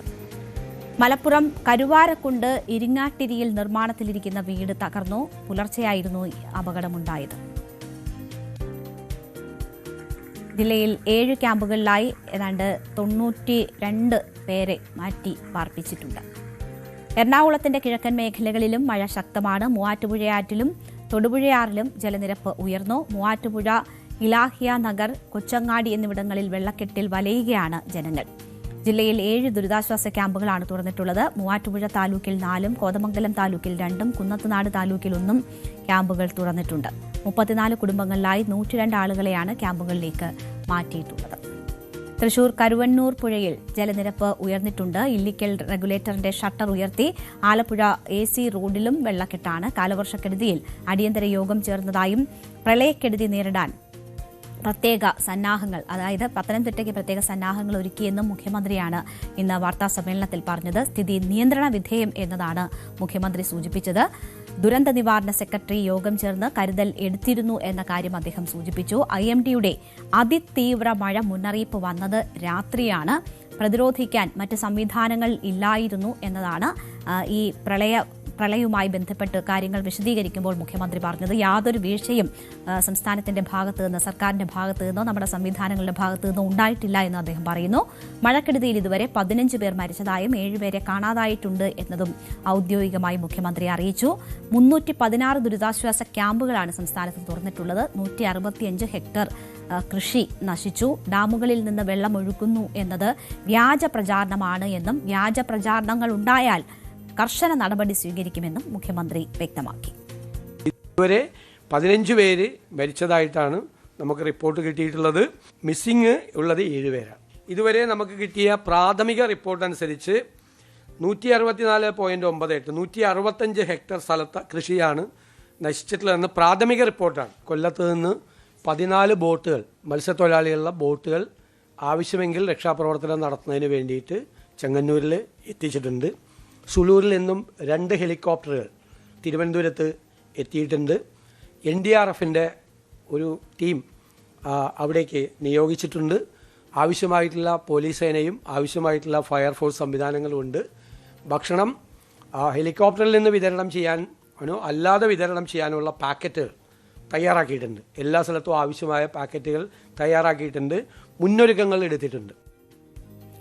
പ്രളയക്കെടുതിയിൽ മരിച്ചവരുടെ സംസ്കാര ചടങ്ങിന് 10,000 രൂപ സഹായം നൽകും എന്ന കാര്യം മുഖ്യമന്ത്രി അറിയിച്ചിട്ടുണ്ട്. വീടുകളിൽ വെള്ളം കയറിയവർക്കും 10,000 രൂപ നൽകും. വീടും സ്ഥലവും നഷ്ടമായവർക്ക് 12 ലക്ഷം രൂപയും വീട് നഷ്ടമായവർക്ക് 8 ലക്ഷം രൂപ നൽകും സഹായമായി എന്നും മുഖ്യമന്ത്രി അറിയിച്ചു. ഒപ്പം മഴ മുന്നറിയിപ്പ് നൽകുന്നതിൽ വീഴ്ചയുണ്ടായി എന്നത് സംബന്ധിച്ചുള്ള ചില ആരോപണങ്ങൾ കഴിഞ്ഞ ദിവസം തന്നെ ഉയർന്നതാണ്. റവന്യൂ മന്ത്രി അക്കാര്യങ്ങൾ ചൂണ്ടിക്കാട്ടിയിരുന്നു. ഇപ്പോൾ മഴ മുന്നറിയിപ്പ് നൽകുന്നതിൽ ഉത്തരവാദിത്തപ്പെട്ടവർക്ക് വീഴ്ച സംഭവിച്ചുവെന്ന് മന്ത്രി സണ്ണി ജോസഫും ആരോപിച്ചു. മഴക്കെടുതി നേരിടുന്നതിൽ ഏകോപനം ഇല്ലായ്മ എന്ന വിമർശനം അടിസ്ഥാനരഹിതമാണ് എന്നതാണ് സണ്ണി ജോസഫ് പറഞ്ഞത്. മഴയിൽ 4,80,000-ലേറെ വൈദ്യുതി കണക്ഷനുകൾ തകരാറിലായിട്ടുണ്ട്. 92% അതിൽ പുനഃസ്ഥാപിച്ചു കഴിഞ്ഞു എന്നതും മന്ത്രി ചൂണ്ടിക്കാട്ടി. പത്തനംതിട്ട, കണ്ണൂർ ജില്ലകളിൽ KECBക്ക് വലിയ നാശനഷ്ടം ഉണ്ടായിട്ടുണ്ട്. ഇടുക്കി ഡാമിൽ നിലവിൽ 40% സംഭരണശേഷി. കഴിഞ്ഞ വർഷം ഇത് 73%ആയിരുന്നുവെന്നും മന്ത്രി സണ്ണി ജോസഫ് പറഞ്ഞു. മുന്നറിയിപ്പുകൾ ഏതാണ്ട് കൊടുത്തിട്ടുണ്ട്. പക്ഷേ ഇത്ര കണ്ട് പ്രതീക്ഷിക്കാനുള്ള മുന്നറിയിപ്പ് നമുക്ക് കിട്ടിയില്ല. കാലാവസ്ഥാ മുന്നറിയിപ്പ് ഡിപ്പാർട്ട്മെന്റിൻ്റെത് കിട്ടിയിട്ടില്ല എന്നാണ് അവരുടെ മറുപടിയും പറഞ്ഞത്. കേരളത്തിലൊട്ടാകെ 4,80,614 കണക്ഷനുകളാണ് തകരാറായത്. അതിൽ 92% അത് പുനഃസ്ഥാപിക്കാൻ സാധിച്ചു. 4,40,000 കണക്ഷനുകൾ വൈദ്യുതി കണക്ഷനുകൾ പുനഃസ്ഥാപിച്ചു. 35,118 കണക്ഷനുകൾ ഇനി പുനഃസ്ഥാപിക്കും. കണ്ണൂർ ജില്ലയിൽ ശ്രീകണ്ഠപുരം സർക്കിളിൻ്റെ കീഴിലാണ്. ശ്രീകണ്ഠപുരം സർക്കിളിന് കീഴിൽ വരുമ്പോൾ പയ്യന്നൂർ എക്സിക്യൂട്ടീവ് എഞ്ചിനീയറുടെ ചെറുപുഴ പോലുള്ള പ്രദേശം, ഇരിട്ടി എക്സിക്യൂട്ടീവ് എഞ്ചിനീയറുടെ കീഴിലുള്ള ഈ മലയോര പ്രദേശത്താണ് കൂടുതലായിട്ട് വൈദ്യുതി തകരാറുകൾ സംഭവിച്ചത്, നാശനഷ്ടങ്ങൾ സംഭവിച്ചത്. അത് പരിഹരിക്കാനുള്ള നടപടികൾ നമ്മുടെ ഡിപ്പാർട്ട്മെൻറ്റ് സ്റ്റാഫ് പൂർണ്ണമായിട്ടും നല്ല നിലയിൽ തന്നെ നടത്തിക്കൊണ്ടിരിക്കുകയാണ്. ഇടുക്കിയിലിപ്പം 40% ജലനിരപ്പ് ഉയർന്നിട്ടുണ്ട്. പക്ഷേ കഴിഞ്ഞ വർഷം ഈ കാലത്ത് 73%.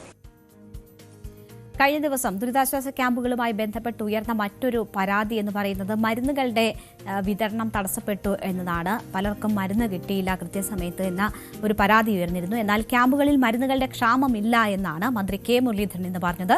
സർക്കാരിന് പരാതികൾ ലഭിച്ചിട്ടില്ല എന്നും അദ്ദേഹം സൂചിപ്പിച്ചു. അത് എല്ലായിടത്തും ജാഗ്രതാ നിർദ്ദേശം കൊടുത്തിട്ടുണ്ട്. ഞാൻ മനസ്സിലാക്കുന്നത് ലോക്കൽ ബോഡിയും അതനുസരിച്ച് വേസ്റ്റ് മാനേജ്മെന്റ് കാര്യങ്ങൾക്കൊക്കെ നിർദ്ദേശം കൊടുത്തു എന്നാണ് മന്ത്രി എന്നോട് സൂചിപ്പിച്ചിട്ടുള്ളത്. അപ്പോൾ ഏതായാലും ആവശ്യത്തിലുള്ള മരുന്നുകളൊക്കെ എത്തിച്ചിട്ടുണ്ട് ക്യാമ്പിൽ. ആരോഗ്യവകുപ്പിനെ സംബന്ധിച്ച് ഞങ്ങൾ എല്ലാ മുൻകരുതലും സ്വീകരിച്ചിട്ടുണ്ട്. അതുകൊണ്ട് തന്നെ ഈ പകർച്ചവ്യാധികൾ പടരാതിരിക്കാനും കഴിയുന്നത്ര അതിനെ നിയന്ത്രിക്കാനുമുള്ള സംവിധാനങ്ങൾക്ക് ആരോഗ്യവകുപ്പ് നേതൃത്വം നൽകുന്നുണ്ട്. ക്യാമ്പിൽ ഒരിടത്തും മരുന്നിന്റെ ക്ഷാമം റിപ്പോർട്ട് ചെയ്യപ്പെട്ടിട്ടില്ല. ഗവൺമെന്റിന് അങ്ങനത്തെ ഒരു പരാതിയും കിട്ടിയില്ല. കിട്ടിയിടത്തെല്ലാം മരുന്ന് എത്തിക്കും. മരുന്ന് ആവശ്യത്തിലുള്ള മരുന്ന് ഇപ്പൊ സ്റ്റോക്ക് ഉണ്ട്. മരുന്ന് കമ്പനികൾക്ക് കൊടുക്കാൻ കുറെ ബാലൻസ് ഉണ്ടായിരുന്ന കുറെയൊക്കെ ഞങ്ങൾ കൊടുത്തു തീർത്തു. പിന്നെ കാരുണ്യയുടെ മരുന്നിന് മാത്രമാണ്, ഒരു ഫാർമസിയിൽ മാത്രമാണ്. അത് നാളത്തോണ്ട് മുഴുവനായിട്ട് എത്തും, മരുന്നെത്തും. എന്തായാലും പരാതിക്ക് യാതൊരു അടിസ്ഥാനവും ഇല്ല എന്ന തരത്തിൽ എല്ലാ വിധത്തിലുള്ള സജ്ജീകരണങ്ങളും സംവിധാനങ്ങളും ഒരുക്കിയിട്ടുണ്ട് എന്നതാണ് സർക്കാർ സംവിധാനങ്ങൾ പറയുന്നത്. അതിന് ഉത്തരവാദിത്തപ്പെട്ടവർ ചൂണ്ടിക്കാട്ടുന്ന കാര്യം അതാണ്. എന്തായാലും ഈ ക്യാമ്പുകളിലേക്ക് പോകാൻ ആളുകൾ വിമുഖത കാണിക്കുന്നു എന്ന കാര്യമാണ് പലയിടത്തു നിന്നും നമ്മുടെ റിപ്പോർട്ടർമാർ ഉൾപ്പെടെ ചൂണ്ടിക്കാട്ടിയത്. നമുക്കറിയാം, നമ്മളൊരു ബെഡ് മാറിക്കടന്നാൽ ഒരു ദിവസം ഉറക്കം വരാത്ത മനുഷ്യരാണ് നമ്മൾ. അത് ഒരു ശീലത്തിന്റെ ഭാഗമാണ്. അപ്പോൾ നമ്മുടെ ആ സൗകര്യങ്ങളിൽ നിന്ന് വിട്ടുമാറി പോവുക എന്നത് ബുദ്ധിമുട്ടാണ്. അതൊക്കെയും പലരെയും ക്യാമ്പിൽ ചെന്നാലുള്ള അവസ്ഥ എന്താണ് എന്നതുമൊക്കെ പലരെ അലട്ടുന്നുണ്ടാകും. പക്ഷേ ഏറ്റവും ആദ്യം നമ്മളുടെ ജീവൻ രക്ഷിക്കുക എന്നതാണ്. അതിലൊരു പരീക്ഷണത്തിന് നിന്നു കൊടുക്കേണ്ടതില്ല. പല അനുഭവസ്ഥരും 2018 സാഹചര്യമൊക്കെ സമൂഹ മാധ്യമങ്ങളിലൊക്കെ ഒന്നുകൂടി എല്ലാവരെയും ഓർമ്മിപ്പിക്കുന്നുണ്ട്. നമ്മളൊരു പരീക്ഷണത്തിന് നിന്നു കൊടുക്കേണ്ടതില്ല. അപ്പോൾ അല്പം അസൗകര്യം സഹിച്ചാണെങ്കിലും സുരക്ഷിത ഇടങ്ങളിലേക്ക് മാറുക എന്നതാണ് ഈ ഘട്ടത്തിൽ ചെയ്യേണ്ടത്. അതിന് അധികൃതർ നൽകുന്ന നിർദ്ദേശങ്ങൾ പാലിക്കുക എന്നതാണ് നമുക്ക് ചെയ്യാൻ കഴിയുക. നമുക്കൊരു ചെറിയ ഇടവേള എടുക്കാം. അതിനുശേഷം മറ്റു വാർത്തകളിലേക്ക്.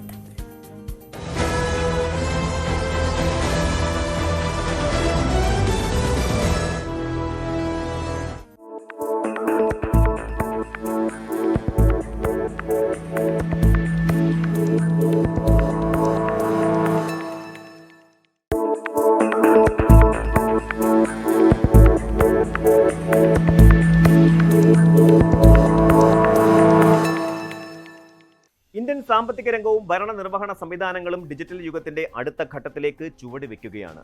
ഓരോ ധനകാര്യ വർഷത്തിന്റെയും പകുതി അടയാളപ്പെടുത്തുന്ന ജൂലൈ മാസം സാധാരണയായി പുതിയ സാമ്പത്തിക അച്ചടക്കങ്ങളുടെയും പരിഷ്കാരങ്ങളുടെയും തുടക്കമാകാറുണ്ട്. ഈ വർഷവും അതിൽ ഒട്ടും കുറവല്ല. രാജ്യത്തെ സാധാരണക്കാരായ സാധാരണ പൗരന്മാർ മുതൽ വൻകിട നികുതിദായകർ വരെയും നിത്യേന UPI ഇടപാടുകൾ നടത്തുന്നവർ മുതൽ ഇന്ത്യൻ റെയിൽവേയിൽ യാത്ര ചെയ്യുന്നവർ വരെയും അറിഞ്ഞിരിക്കേണ്ട വിപ്ലവകരമായ നിരവധി മാറ്റങ്ങളാണ് ജൂലൈ 1 മുതൽ രാജ്യത്ത് പ്രാബല്യത്തിൽ വരുന്നത്. ചെയ്യുന്നത്. ഈ പരിഷ്കാരങ്ങൾ കേവലം ഒരു ചുവപ്പ് നാട മാറ്റമല്ല, മറിച്ച് രാജ്യത്തെ സാമ്പത്തിക വ്യവസ്ഥയിൽ സുതാര്യത ഉറപ്പാക്കാനും സാമ്പത്തിക തട്ടിപ്പുകൾ തടയാനും ലക്ഷ്യമിട്ടിട്ടുള്ള ദീർഘവീക്ഷണത്തോടെയുള്ള നീക്കങ്ങളാണ്. നമ്മുടെ പണമിടപാടുകളെയും ഔദ്യോഗിക രേഖകളെയും നേരിട്ട് സ്വാധീനിക്കുന്ന ഈ പുതിയ മാറ്റങ്ങളുടെ ആഴവും പരപ്പും നമുക്ക് വ്യക്തമായി മനസ്സിലാക്കാം. വരും ദിവസങ്ങളിൽ സാമ്പത്തിക നഷ്ടങ്ങളും നിയമക്കുരുക്കുകളും ഒഴിവാക്കാൻ ഇത് നമ്മളെ സഹായിക്കും. വ്യക്തികളുടെ സാമ്പത്തിക അടയാളമായി നിലകൊള്ളുന്ന പെർമനന്റ് അക്കൗണ്ട് നമ്പർ അഥവാ പാൻ കാർഡ് സ്വന്തമാക്കുന്നതിനുള്ള നടപടിക്രമങ്ങളിൽ വലിയ മാറ്റങ്ങളാണ് വന്നിരിക്കുന്നത്.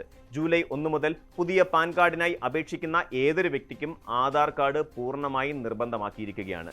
മുൻകാലങ്ങളിൽ മറ്റ് ഔദ്യോഗിക രേഖകൾ ഉപയോഗിച്ച് പാൻ കാർഡ് അപേക്ഷകൾ സമർപ്പിക്കാൻ സാധിച്ചിരുന്നുവെങ്കിൽ ഇനി മുതൽ അതിന് സാധ്യതയില്ല. നികുതി വെട്ടിപ്പുകൾ തടയുന്നതിനും ഒരേ വ്യക്തി തന്നെ ഒന്നിലധികം പാൻ കാർഡുകൾ കൈവശം വെച്ച് നടത്തുന്ന സാമ്പത്തിക ക്രമക്കേടുകൾ പൂർണ്ണമായി ഇല്ലാതാക്കുന്നതിനുമാണ് സർക്കാർ ഈ കടുത്ത തീരുമാനം കൈക്കൊണ്ടിരിക്കുന്നത്.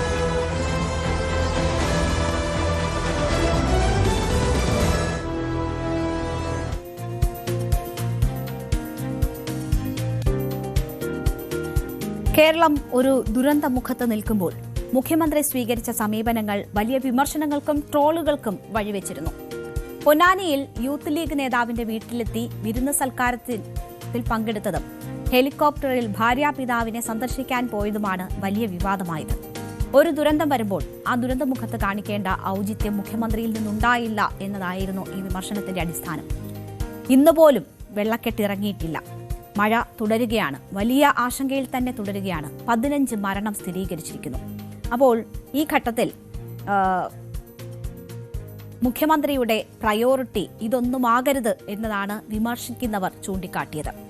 വിശപ്പടക്കാൻ ഭക്ഷണം കഴിക്കാം, അത് വിരുന്നായും ആർഭാടമായും ഒക്കെ കഴിക്കാൻ പറ്റും. വി.ഡി. സതീശൻ പ്രതിപക്ഷത്തായിരുന്നുവെങ്കിൽ ഈ സാഹചര്യത്തിൽ പറയുന്നതും ചോദിക്കുന്നതുമാണ് ഇന്ന് മാധ്യമങ്ങളായാലും മറ്റ് മനുഷ്യരായാലും രാഷ്ട്രീയക്കാരായാലും തിരിച്ചു ചോദിച്ചത്. അതിൽ പക്ഷേ പരിഹാസവുമായാണ് മുഖ്യമന്ത്രി ഇന്ന് മാധ്യമങ്ങളെ കണ്ടത്. നാട് വെള്ളത്തിൽ മുങ്ങുമ്പോൾ ജുവലറി ഉദ്ഘാടനത്തിന് പോയതിൽ പക്ഷേ മുഖ്യമന്ത്രിക്ക് മറുപടിയും ഉണ്ടായിരുന്നില്ല. പഞ്ച് ഡയലോഗ് കിട്ടാത്തതുകൊണ്ടാണോ അതിന് മുഖ്യമന്ത്രി മറുപടി പറയാഞ്ഞതെന്ന് അറിയില്ല. എന്തായാലും മറ്റ് വിവാദങ്ങളിലെല്ലാം മുഖ്യമന്ത്രി ഇന്ന് പ്രതികരിച്ചു. അതിൽ പരിഹാസവും ആശ്ചര്യവും ഒക്കെ കലർത്തിക്കൊണ്ടായിരുന്നു, പ്രാസം ഒപ്പിച്ചുകൊണ്ടായിരുന്നു മുഖ്യമന്ത്രിയുടെ മറുപടി. നമുക്കതിന്റെ വിശദാംശങ്ങളിലേക്ക് കടക്കാം.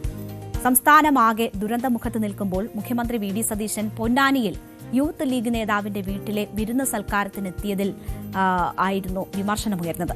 ജില്ലാ നേതൃത്വത്തെ പോലും അറിയിക്കാതെയായിരുന്നു യൂത്ത് ലീഗ് സംസ്ഥാന വൈസ് പ്രസിഡന്റ് ഫൈസൽ ബാഫക്കി തങ്ങളുടെ വീട്ടിലെ സന്ദർശനമെന്നായിരുന്നു വിവരം. ശനിയാഴ്ച പകൽ 3 മണിയോടെയാണ് മുഖ്യമന്ത്രി ഫൈസൽ ബാഫക്കി തങ്ങളുടെ വീട്ടിലെത്തിയത്. തൃശൂരിൽ നിന്നുമാണ് മുഖ്യമന്ത്രി പൊന്നാനിയിലെത്തിയത്. അറിയപ്പെടുന്ന റിയൽ എസ്റ്റേറ്റ് ബിസിനസ്സുകാരനാണ് ഈ ഫൈസൽ ബാഫക്കി തങ്ങളെന്നാണ് വിവരം. ഇദ്ദേഹം തന്നെ ആ ദൃശ്യങ്ങൾ സമൂഹ മാധ്യമത്തിൽ പോസ്റ്റ് ചെയ്തിരുന്നു. അതാണ് പിന്നീട് വലിയ വിവാദമായി മാറിയത്. അപ്പോൾ വിരുന്നിന് പോയത് മുഖ്യമന്ത്രിയാണ്. ആ ദൃശ്യങ്ങൾ സമൂഹ മാധ്യമത്തിൽ പോസ്റ്റ് ചെയ്തത് വിരുന്ന് നൽകിയ ബാഫക്കി തങ്ങളുമാണ്. ഫൈസൽ സമൂഹ മാധ്യമത്തിലിട്ട ആ ദൃശ്യങ്ങളൊന്ന് കാണാം.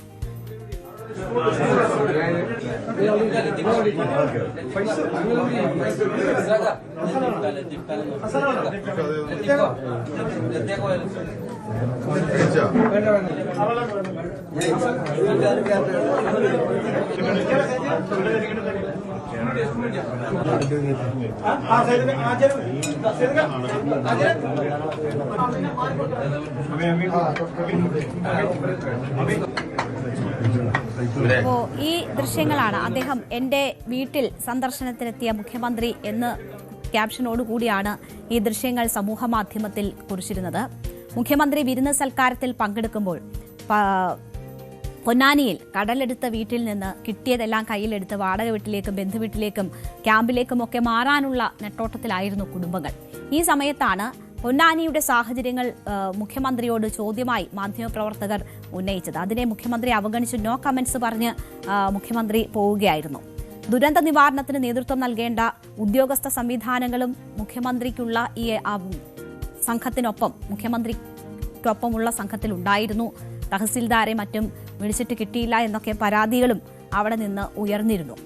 അപ്പോൾ അതും വ്യാപക വിമർശനത്തിനിടയാക്കിയിരുന്നു. തുടർന്ന് ഇത് പ്രതിപക്ഷം ഏറ്റെടുക്കുകയും വലിയ വിമർശനങ്ങൾ മുഖ്യമന്ത്രിക്കെതിരെ ഉയർത്തുകയും ചെയ്തു. അത് ഒരു ലെഗ് പീസ് ഇന്ന് എടുത്തേ എന്ന് തുടങ്ങിയ പല ട്രോളുകളായും പരക്കുന്നത് നമ്മൾ കണ്ടു. ഇന്ന് അതിനൊക്കെയും മുഖ്യമന്ത്രി വാർത്താ സമ്മേളനത്തിൽ മറുപടി നൽകി. മലപ്പുറത്തെത്തിയപ്പോൾ ഒരു സുഹൃത്തിന്റെ വീട്ടിൽ ഭക്ഷണം കഴിക്കാനാണ് താൻ പോയതെന്നും സൽക്കാരത്തിനല്ല എന്നുമാണ് മുഖ്യമന്ത്രി വി ഡി സതീശൻ മറുപടി പറഞ്ഞത്. മഴ സംബന്ധിച്ച് വെളുപ്പിന് 5 മണിക്ക് വിവരം കിട്ടിയതു മുതൽ ജില്ലാ കളക്ടർമാരും MLA-മാരും മന്ത്രിമാരും സംസാരിച്ച് എല്ലാ സജ്ജീകരണങ്ങളും നടത്തിയിരുന്നു എന്നാണ് മുഖ്യമന്ത്രി പറയുന്നത്. സ്ഥലത്തെത്തണോ എന്ന് ചോദിച്ചപ്പോൾ വേണ്ട എന്ന് അവർ പറഞ്ഞതുകൊണ്ടാണ് നേരത്തെ നിശ്ചയിച്ചിരുന്ന പരിപാടിയിൽ പങ്കെടുത്തതെന്ന് മുഖ്യമന്ത്രി പറയുന്നു. അന്ന് 3 മണിക്ക് ഭക്ഷണം കഴിക്കാൻ പോയി. അത് തെറ്റാണോ? 2018-ലും 19-ലും പ്രളയമുണ്ടായപ്പോൾ അന്നത്തെ മുഖ്യമന്ത്രി നിരാഹാരമായിരുന്നു എന്ന് എനിക്കറിയില്ലായിരുന്നു. മലപ്പുറത്തെത്തിയപ്പോൾ ഒരു സുഹൃത്തിന്റെ വീട്ടിൽ ഭക്ഷണം തയ്യാറാക്കിയിരുന്നു. അത് കഴിക്കാൻ പോയതിനാണ് ഹീനമായ അപവാദ പ്രചരണം തനിക്കെതിരെ നടത്തിയതെന്ന് മുഖ്യമന്ത്രി പറയുന്നു. സൽക്കാരത്തിനല്ല പോയതെന്നും ഭക്ഷണം കഴിക്കാനാണ് പോയതെന്നുമാണ് മുഖ്യമന്ത്രിയുടെ ഇതിലുള്ള വിശദീകരണം. ഭക്ഷണം കഴിക്കുന്നത് ഫോട്ടോ എടുത്ത് പുറത്തു കൊടുത്തതിന് നിങ്ങൾ എന്താ ഔചിത്യമാണ് നിങ്ങളുടെ ചോദ്യത്തിന്? അല്ലത് ഭക്ഷണം കഴിച്ചു തെറ്റുപറ്റിപ്പോയി, ഇനി മുതൽ ഭക്ഷണം കഴിക്കാതിരിക്കും. എന്തൊരു മര്യാദകേടാണ്! എത്ര ഹീനമായിട്ടുള്ള പ്രചരണമാണ്. ഒരു സ്ഥലത്ത് ഭക്ഷണം കഴിക്കുന്നത്, ഒരു സ്ഥലത്ത് വെള്ളം എടുക്കുന്നത്. അല്ല, ഒരു ചോദ്യത്തിന് മറുപടി പറ. അല്ല, ഇതിനൊന്നും മറുപടി പറ. എന്ത് ഔചിത്യക്കുറവാണ് ഭക്ഷണം കഴിച്ചതിന്? അപ്പോൾ ഈ കെടുതി നടക്കുമ്പോൾ, ദുരന്തമുണ്ടാകുമ്പോൾ വിരുന്നുണ്ണാൻ പോയതിലെ ഔചിത്യം ചോദ്യം ചെയ്തവരോട് അതേ ചോദ്യം മുഖ്യമന്ത്രി തിരിച്ചു ചോദിക്കുകയാണ്. എന്താണ് താൻ ഭക്ഷണം കഴിച്ചത് ഈ രീതിയിൽ പ്രചരിപ്പിച്ചതിലെ ഔചിത്യം എന്നതാണ് മുഖ്യമന്ത്രി ചോദിക്കുന്നത്. മഴക്കെടുതി നേരിടുന്നതിൽ ഒരു വീഴ്ചയും ഉണ്ടായിട്ടില്ല എന്ന് മുഖ്യമന്ത്രി പറയുന്നുണ്ട്. പ്രതിപക്ഷ നേതാവ് അതേ സമയത്ത് രാഷ്ട്രീയ പ്രേരിതമായി ആരോപണം ഉന്നയിച്ചു. ഇതിനേക്കാൾ വലിയ പ്രളയം കണ്ടവനാണ് താൻ. തന്റെ മണ്ഡലത്തിൽ 75,000 പേരെ ക്യാമ്പിൽ താമസിപ്പിച്ചതാണ് എന്ന കാര്യം അദ്ദേഹം ചൂണ്ടിക്കാട്ടി. 3 ദിവസം ഒരു തരി അരി പോലും കിട്ടാതെ എറണാകുളത്തെയും കൊടുങ്ങല്ലൂരിലെയും മാർക്കറ്റിൽ നിന്ന് കടം വാങ്ങിയാണ് അവർക്ക് കൊടുത്തിരുന്നത് എന്നതാണ് മുഖ്യമന്ത്രി എന്ന് പറഞ്ഞത്. കനത്ത മഴ ദുരന്തം വിതയ്ക്കുമ്പോൾ വാർത്താ സമ്മേളനം നടത്തി രാഷ്ട്രീയ ആരോപണം ഉന്നയിക്കുകയാണ് പ്രതിപക്ഷ നേതാവ് ചെയ്തതെന്നും മുഖ്യമന്ത്രി കുറ്റപ്പെടുത്തി. മറ്റൊരാരോപണം ഇതുമായി ബന്ധപ്പെട്ടുയർന്നത് ഹെലികോപ്റ്റർ യാത്രയായിരുന്നു. അതിനുമുണ്ടായിരുന്നു മുഖ്യമന്ത്രിക്ക് മറുപടി. സ്വകാര്യ ആവശ്യത്തിനായി ഹെലികോപ്റ്റർ യാത്ര നടത്തിയ സംഭവത്തിൽ മുഖ്യമന്ത്രി വിശദീകരിക്കുന്നത് പഴയ മുഖ്യമന്ത്രി യാത്ര ചെയ്തതിനെ താൻ വിമർശിച്ചിട്ടില്ല എന്നും ഒരു നിക്ഷേപക ഗ്രൂപ്പിനെ കാണാനാണ് പോയതെന്നുമാണ് ന്യായം. വന്ദേ ഭാരത് ബുക്ക് ചെയ്തിരുന്നു, നേരത്തെ കാണണമെന്ന് പക്ഷേ നിക്ഷേപകർ ആവശ്യപ്പെട്ടു. അതുകൊണ്ടാണ് ഹെലികോപ്റ്റർ ഉപയോഗിച്ചതെന്ന് മുഖ്യമന്ത്രി പറയുന്നു. യാത്ര ചെയ്താലും ഇല്ലെങ്കിലും 80 ലക്ഷം കൊടുക്കണം എന്നതാണ് മുഖ്യമന്ത്രി ഒരു ന്യായമായി പറയുന്നത്. താൻ പാർട്ടി സമ്മേളനത്തിൽ പോയിട്ടില്ല, ഔദ്യോഗിക ആവശ്യത്തിനാണ് പോയത്. സർക്കാരിന് ഗുണകരമാകുന്ന കാര്യത്തിനാണ് പോയതെന്നും മുഖ്യമന്ത്രി പറഞ്ഞു. ഞാൻ ഒരു സ്ഥലത്തും ഹെലികോപ്റ്റർ എടുത്ത് പഴയ മുഖ്യമന്ത്രി യാത്ര ചെയ്യുന്നതിനെ കുറിച്ച് ഞാൻ പരാതി പറഞ്ഞിട്ടില്ല. ഞാൻ ഹെലികോപ്റ്റർ ഉപയോഗിച്ചതിൽ 1 രൂപ പോലും സർക്കാരിന് നഷ്ടം ഉണ്ടായിട്ടില്ല. 1 രൂപ പോലും സർക്കാരിന് അധിക ചിലവുണ്ടായിട്ടില്ല. കാരണം കഴിഞ്ഞ ഗവൺമെൻറ് അടുത്ത സെപ്റ്റംബർ 19 വരെ ഈ ഹെലികോപ്റ്റർ വാടകയ്ക്ക് എടുത്തിട്ടിരിക്കുകയാണ്. നിങ്ങൾ വ്യാപകമായി പ്രചരിപ്പിച്ചു സോഷ്യൽ മീഡിയയിൽ കൂടി CPM നേതാക്കൾ. ഞാൻ ഹെലികോപ്റ്റർ എടുത്തിട്ട് സ്വകാര്യ യാത്രയ്ക്കാണ് പോയതെന്ന് പറഞ്ഞു. ഞാൻ പോയത് നിങ്ങളോട് പറഞ്ഞുതരാം.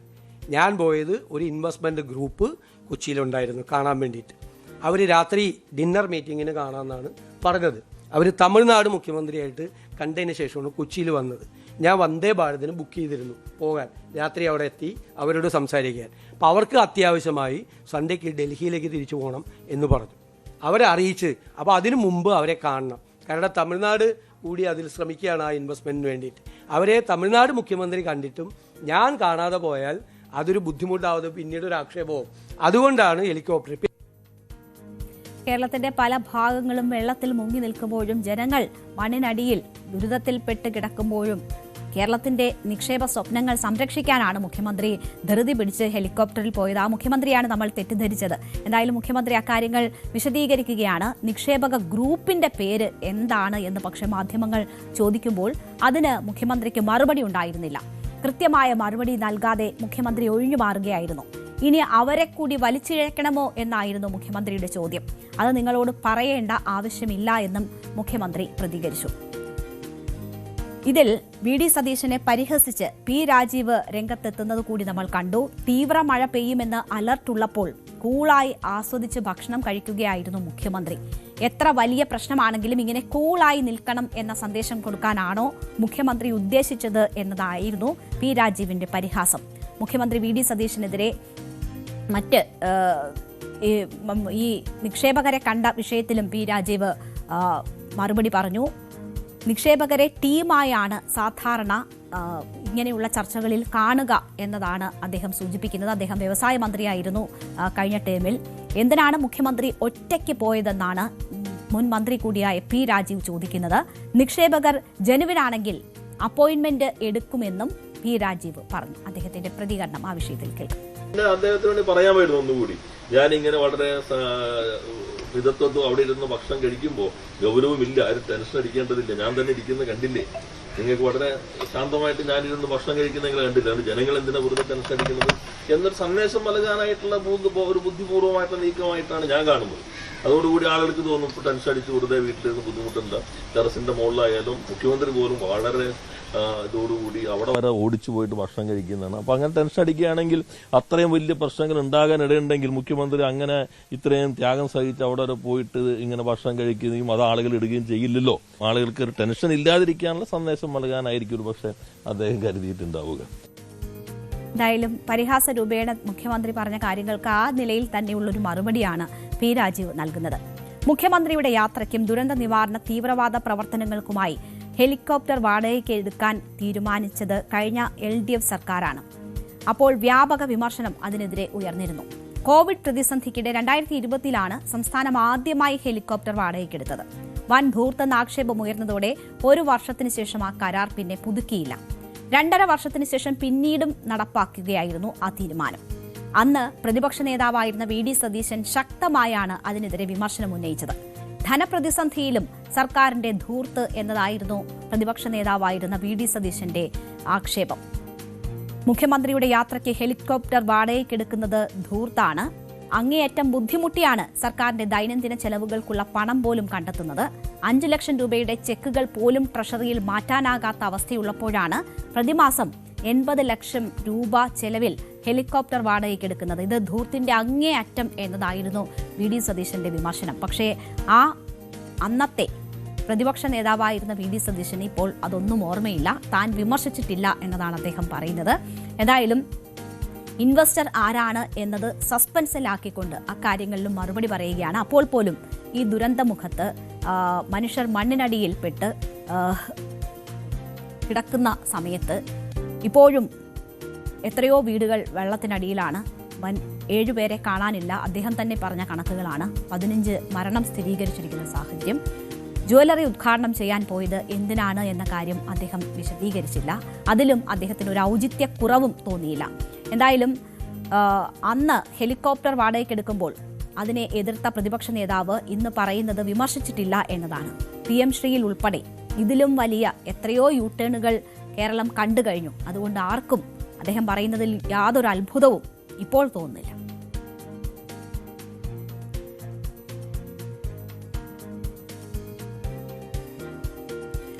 ഗുസ്തി ഫെഡറേഷൻ മുൻ അധ്യക്ഷനും BJP മുൻ MPയുമായ ബ്രിജ്ഭൂഷൺ ശരൺ സിംഗിനെ കുറ്റവിമുക്തനാക്കി കോടതി. ലൈംഗികമായി പീഡിപ്പിച്ചെന്നാരോപിച്ച് വനിതാ ഗുസ്തി താരങ്ങളാണ് ബ്രിജ്ഭൂഷണെതിരെ പരാതി നൽകിയത്. ബ്രിജ്ഭൂഷണൊപ്പം കേസിൽ പ്രതിയായ വിനോദ് തോമറിനെയും ഡൽഹി റൌസ് അവന്യൂ കോടതി കുറ്റവിമുക്തനാക്കിയിട്ടുണ്ട്. ബ്രിജ്ഭൂഷണെ കുറ്റവിമുക്തനാക്കിയതിനെതിരെ അപ്പീൽ നൽകുമെന്നാണ് ഗുസ്തി താരം വിനേഷ് ഫോഗട്ട് പറഞ്ഞത്. കുറ്റം സംശയാതീതമായി തെളിയിക്കപ്പെടാത്തപ്പോൾ പ്രതിയെ കുറ്റവിമുക്തനാക്കുന്നു എന്നത് ക്രിമിനൽ നീതിന്യായ വ്യവസ്ഥയുടെ നടപടിക്രമങ്ങളിലൊന്നാണ്. ജന്തർ മന്ദറിലെ സമരത്തിൽ രാജ്യത്തിനായി മെഡലുകൾ നേടിയ താരങ്ങൾ എത്തിയത് നീതി തേടിയാണ്. അവർക്ക് ആ നീതി ഇനിയും അകലെയാണ് എന്ന ദുഃഖസത്യം നിരവധി ചോദ്യങ്ങൾ ഉയർത്തുന്നതാണ്. എന്തായാലും ദില്ലി വിചാരണ കോടതിയാണ് ബ്രിജ്ഭൂഷണെ വെറുതെ വിട്ടത്. താരങ്ങൾക്ക് നേരെ അന്ന് ഫെഡറേഷൻ അധ്യക്ഷനായിരുന്ന ബ്രിജ്ഭൂഷൺ ലൈംഗിക അതിക്രമം നടത്തിയെന്നായിരുന്നു കേസ്. 6 ഗുസ്തി താരങ്ങളാണ് ബ്രിജ്ഭൂഷണെതിരെ ലൈംഗിക ആരോപണം ഉന്നയിച്ചത്. 2023 ജന്തർ മന്ദറിൽ വനിതാ ഗുസ്തിക്കാർ നടത്തിയ പ്രതിഷേധത്തെ തുടർന്നാണ് ബ്രിജ്ഭൂഷണെ പ്രതിയാക്കി ഡൽഹി പോലീസ് കേസെടുത്തത്. 2023 ജൂൺ 15 1500 പേജുള്ള കുറ്റപത്രം പോലീസ് കോടതിയിൽ സമർപ്പിച്ചത്. ഇന്ത്യൻ റെസ്ലിംഗ് ഫെഡറേഷന്റെ ചുമതല വഹിച്ച സമയത്ത് രാജ്യത്തും വിദേശത്തും വെച്ച് വനിതാ ഗുസ്തി താരങ്ങളെ ലൈംഗികമായി പീഡിപ്പിച്ചു എന്നായിരുന്നു പരാതി. പ്രായപൂർത്തിയാകാത്ത ഒരു ഗുസ്തി താരവും ബ്രിജ്ഭൂഷണെതിരെ ആരോപണം ഉന്നയിച്ചിരുന്നുവെങ്കിലും പിന്നീട് പരാതി പിൻവലിച്ചിരുന്നു. കേസെടുക്കാനും അറസ്റ്റിനുമൊക്കെ വലിയ വില നൽകേണ്ടി വന്നു താരങ്ങൾക്ക്. ലൈംഗികാതിക്രമ പരാതിയിൽ പ്രതിചേർക്കപ്പെട്ട BJP MPയും ഗുസ്തി ഫെഡറേഷൻ മുൻ പ്രസിഡന്റുമായ ബ്രിജ്ഭൂഷൺ ശരൺ സിംഗിനെ അറസ്റ്റ് ചെയ്യണമെന്നാവശ്യപ്പെട്ട് ഏപ്രിൽ 23-ന് ജന്തർ മന്ദറിൽ ആരംഭിച്ച സമരമാണ് പോലീസിന്റെ അപ്രതീക്ഷിത ബലപ്രയോഗത്തിൽ കലാശിച്ചത്. സമരത്തിന് പിന്തുണയുമായി എത്തിയ നൂറുകണക്കിന് ആളുകളെയും കസ്റ്റഡിയിലെടുത്തു. അന്ന് ഭീകരവാദികളെ പോലെയാണ് പോലീസ് അവരെ കൈകാര്യം ചെയ്തത്. വെടിവെച്ച് കൊന്നാലും സമരത്തിൽ നിന്ന് പിന്നോട്ടില്ല എന്ന് പ്രഖ്യാപിച്ചുകൊണ്ടാണ് താരങ്ങൾ അന്ന് അവിടെ വലിയ പ്രതിഷേധം അഴിച്ചുവിട്ടത്. മഹിളാ പഞ്ചായത്ത് നടത്താൻ സമരവേദിയിൽ നിന്ന് താരങ്ങൾ ഇറങ്ങിയതിന് പിന്നാലെയായിരുന്നു പോലീസ് അവിടെ വലിയ ക്രൂരത നടത്തിയത്. ഗുസ്തി താരങ്ങൾ നൽകിയ ലൈംഗിക അതിക്രമ കേസിൽ റോസ് അവന്യൂ ഡിസ്ട്രിക്ട് കോടതി കുറ്റവിമുക്തനാക്കിയതിന് പിന്നാലെ ഇപ്പോൾ പ്രതികരണവുമായി മുൻ റെസ്ലിംഗ് ഫെഡറേഷൻ ഓഫ് ഇന്ത്യ അധ്യക്ഷൻ ബ്രിജ്ഭൂഷൺ ശരൺ സിംഗ് തന്നെ രംഗത്തെത്തി. തന്നെ തൂക്കിലേറ്റണമെന്നും ജീവനോടെ കത്തിക്കണമെന്നും ആവശ്യപ്പെട്ടവർ ഇനി ആത്മപരിശോധന നടത്തണം എന്നതാണ് ബ്രിജ്ഭൂഷൺ ശരൺ സിംഗ് പറഞ്ഞത്. അനുയോജ്യമായ സമയം വരുമ്പോൾ ഇതിനെല്ലാം മറുപടി നൽകുമെന്നും വിധിക്ക് പിന്നാലെ മാധ്യമങ്ങളോട് സംസാരിക്കവേ ബ്രിജ്ഭൂഷൺ പറഞ്ഞു. ബ്രിജ്ഭൂഷണെ കുറ്റവിമുക്തനാക്കിയതിനെതിരെ അപ്പീൽ നൽകുമെന്നാണ് വിനേഷ് ഫോഗട്ടിന്റെ പ്രതികരണം. കേസിന്റെ തുടക്കം മുതൽ സംസ്ഥാന സർക്കാരും മറ്റ് സംവിധാനങ്ങളും ബ്രിജ്ഭൂഷണൊപ്പമായിരുന്നുവെന്നും വിനേഷ് ഫോഗട്ട് ആരോപിച്ചു. ഭരിക്കുന്ന പാർട്ടിയുടെ നേതാവിനെതിരെ പരാതി ഉന്നയിക്കാൻ ഏറെ ധൈര്യം സംഭരിക്കേണ്ടി വന്നു എന്നത് വിനേഷ് ഫോഗട്ട് ചൂണ്ടിക്കാട്ടുന്നു. സർക്കാരിലെ സ്വാധീനവും രാഷ്ട്രീയത്തിലെ സ്വാധീനവും ബ്രിജ്ഭൂഷൺ ഉപയോഗിച്ചു. ലൈംഗിക പരാതി നൽകിയ പെൺകുട്ടികളെ ഭീഷണിപ്പെടുത്തി. എന്നാലും അവസാനം വരെയും താരങ്ങൾ പോരാട്ടം തുടർന്നെന്നും വിനേഷ് ഫോഗട്ട് എക്സിൽ കുറിച്ചു. തങ്ങളുടെ ആരോപണങ്ങൾ ശരിയാണെന്ന് കോടതിക്ക് കണ്ടെത്താൻ കഴിയാത്തതിൽ ദുഃഖമുണ്ടെന്നും അവർ പറഞ്ഞു. വൈകാതെ തന്നെ അപ്പീൽ സമർപ്പിക്കും. നീതിന്യായ സംവിധാനത്തിൽ പ്രതീക്ഷ നഷ്ടപ്പെട്ടിട്ടില്ലെന്നും ഗുസ്തി താരങ്ങൾ പോരാട്ടം തുടരും എന്നുമാണ് വിനേഷ് ഫോഗട്ട് കുറിക്കുന്നത്. ആത്മാഭിമാനം ത്യജിച്ച് ജീവിക്കാനാവില്ലെന്ന പ്രഖ്യാപനവുമായാണ് രാജ്യാന്തര വേദികളിൽ സ്വന്തം രാജ്യത്തിനായി നേടിയ മെഡലുകൾ നേടിയ താരങ്ങൾ അന്ന് പ്രതിഷേധ സമയത്ത് പറഞ്ഞത്. ഗംഗാനദിയിൽ അവർ അവരുടെ മെഡലുകൾ ഒഴുക്കാൻ തീരുമാനിച്ചിരുന്നു. മെഡലുകൾ നെഞ്ചോട് ചേർത്ത് പിടിച്ച് കണ്ണീരണിഞ്ഞു നിൽക്കുന്ന താരങ്ങളുടെ വൈകാരിക രംഗങ്ങൾ ഇപ്പോഴും നമ്മളുടെ ഓരോരുത്തരുടെയും മനസ്സിൽ ഉണ്ടാകും. അതിനിടെ കർഷക നേതാക്കൾ എത്തുകയും പിന്തുണ നൽകുകയും ചെയ്ത് അവരെ പിന്തിരിപ്പിക്കുകയായിരുന്നു. മെഡലുകൾ പ്രതിഷേധ സൂചകമായി ഗംഗാനദിയിൽ ഒഴുക്കുന്നതിൽ നിന്ന് കർഷക നേതാക്കളുടെ സമ്മർദ്ദ ഫലമായി അവർ പിന്മാറുന്നതാണ് നമ്മൾ കണ്ടത്. പിന്നീട് ചില ഉറപ്പുകളും അവർക്ക് നൽകി. നരേഷ് ടിക്കായത്ത് ഉൾപ്പെടെയുള്ളവർ എത്തിയാണ് മെഡലുകൾ തിരികെ വാങ്ങി അവരെ അനുനയിപ്പിച്ചത്. അങ്ങനെ നിരവധി പോരാട്ടങ്ങൾ ഒടുവിലാണ് ഈ കുറ്റപത്രവും കേസിലെ മറ്റ് നടപടികളും നടത്താൻ പോലും താരങ്ങൾക്കായത്. താരങ്ങളുടെ പിന്നീടുള്ള ഭാവിയെ, കളിയെ ഒക്കെ അത് ബാധിച്ചിരുന്നു.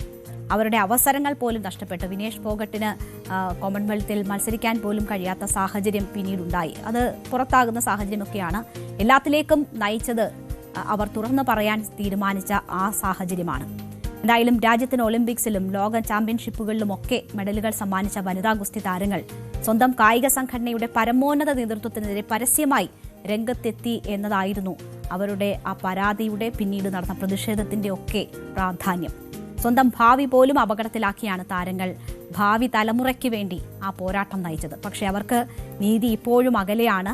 രാജ്യത്തിന് വേണ്ടി ലോകവേദിയിൽ പോരാടിയ വനിതാ താരങ്ങൾ സ്വന്തം രാജ്യത്ത് നീതി തേടി മാസങ്ങളോളം സമരം ചെയ്യേണ്ടി വന്നു എന്നത് ഒരു ചോദ്യചിഹ്നമായി തന്നെ നിൽക്കുകയാണ്.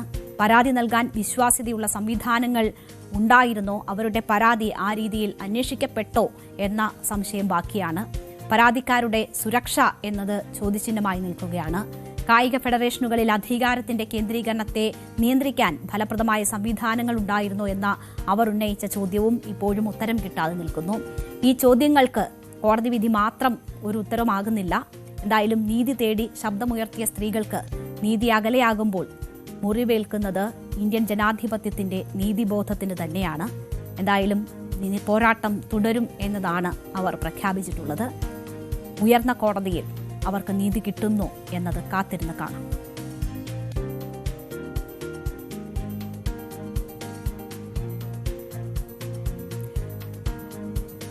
ട്രംപ് പെട്ടെന്ന് എന്തുകൊണ്ടാണ് ഇറാനെതിരായ ആക്രമണം നിർത്തിയത്?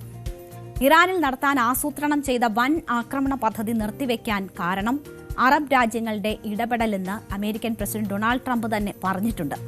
സൗദി അറേബ്യ, ഖത്തർ, UAE എന്നീ രാജ്യങ്ങളുടെ ആവശ്യപ്രകാരമാണ് ആക്രമണം വേണ്ടെന്ന് വെച്ചതെന്നാണ് ട്രംപ് വ്യക്തമാക്കുന്നത്. ഇറാനും ഇക്കാര്യം ആവശ്യപ്പെട്ടിരുന്നു എന്ന് ട്രംപ് പറയുന്നു.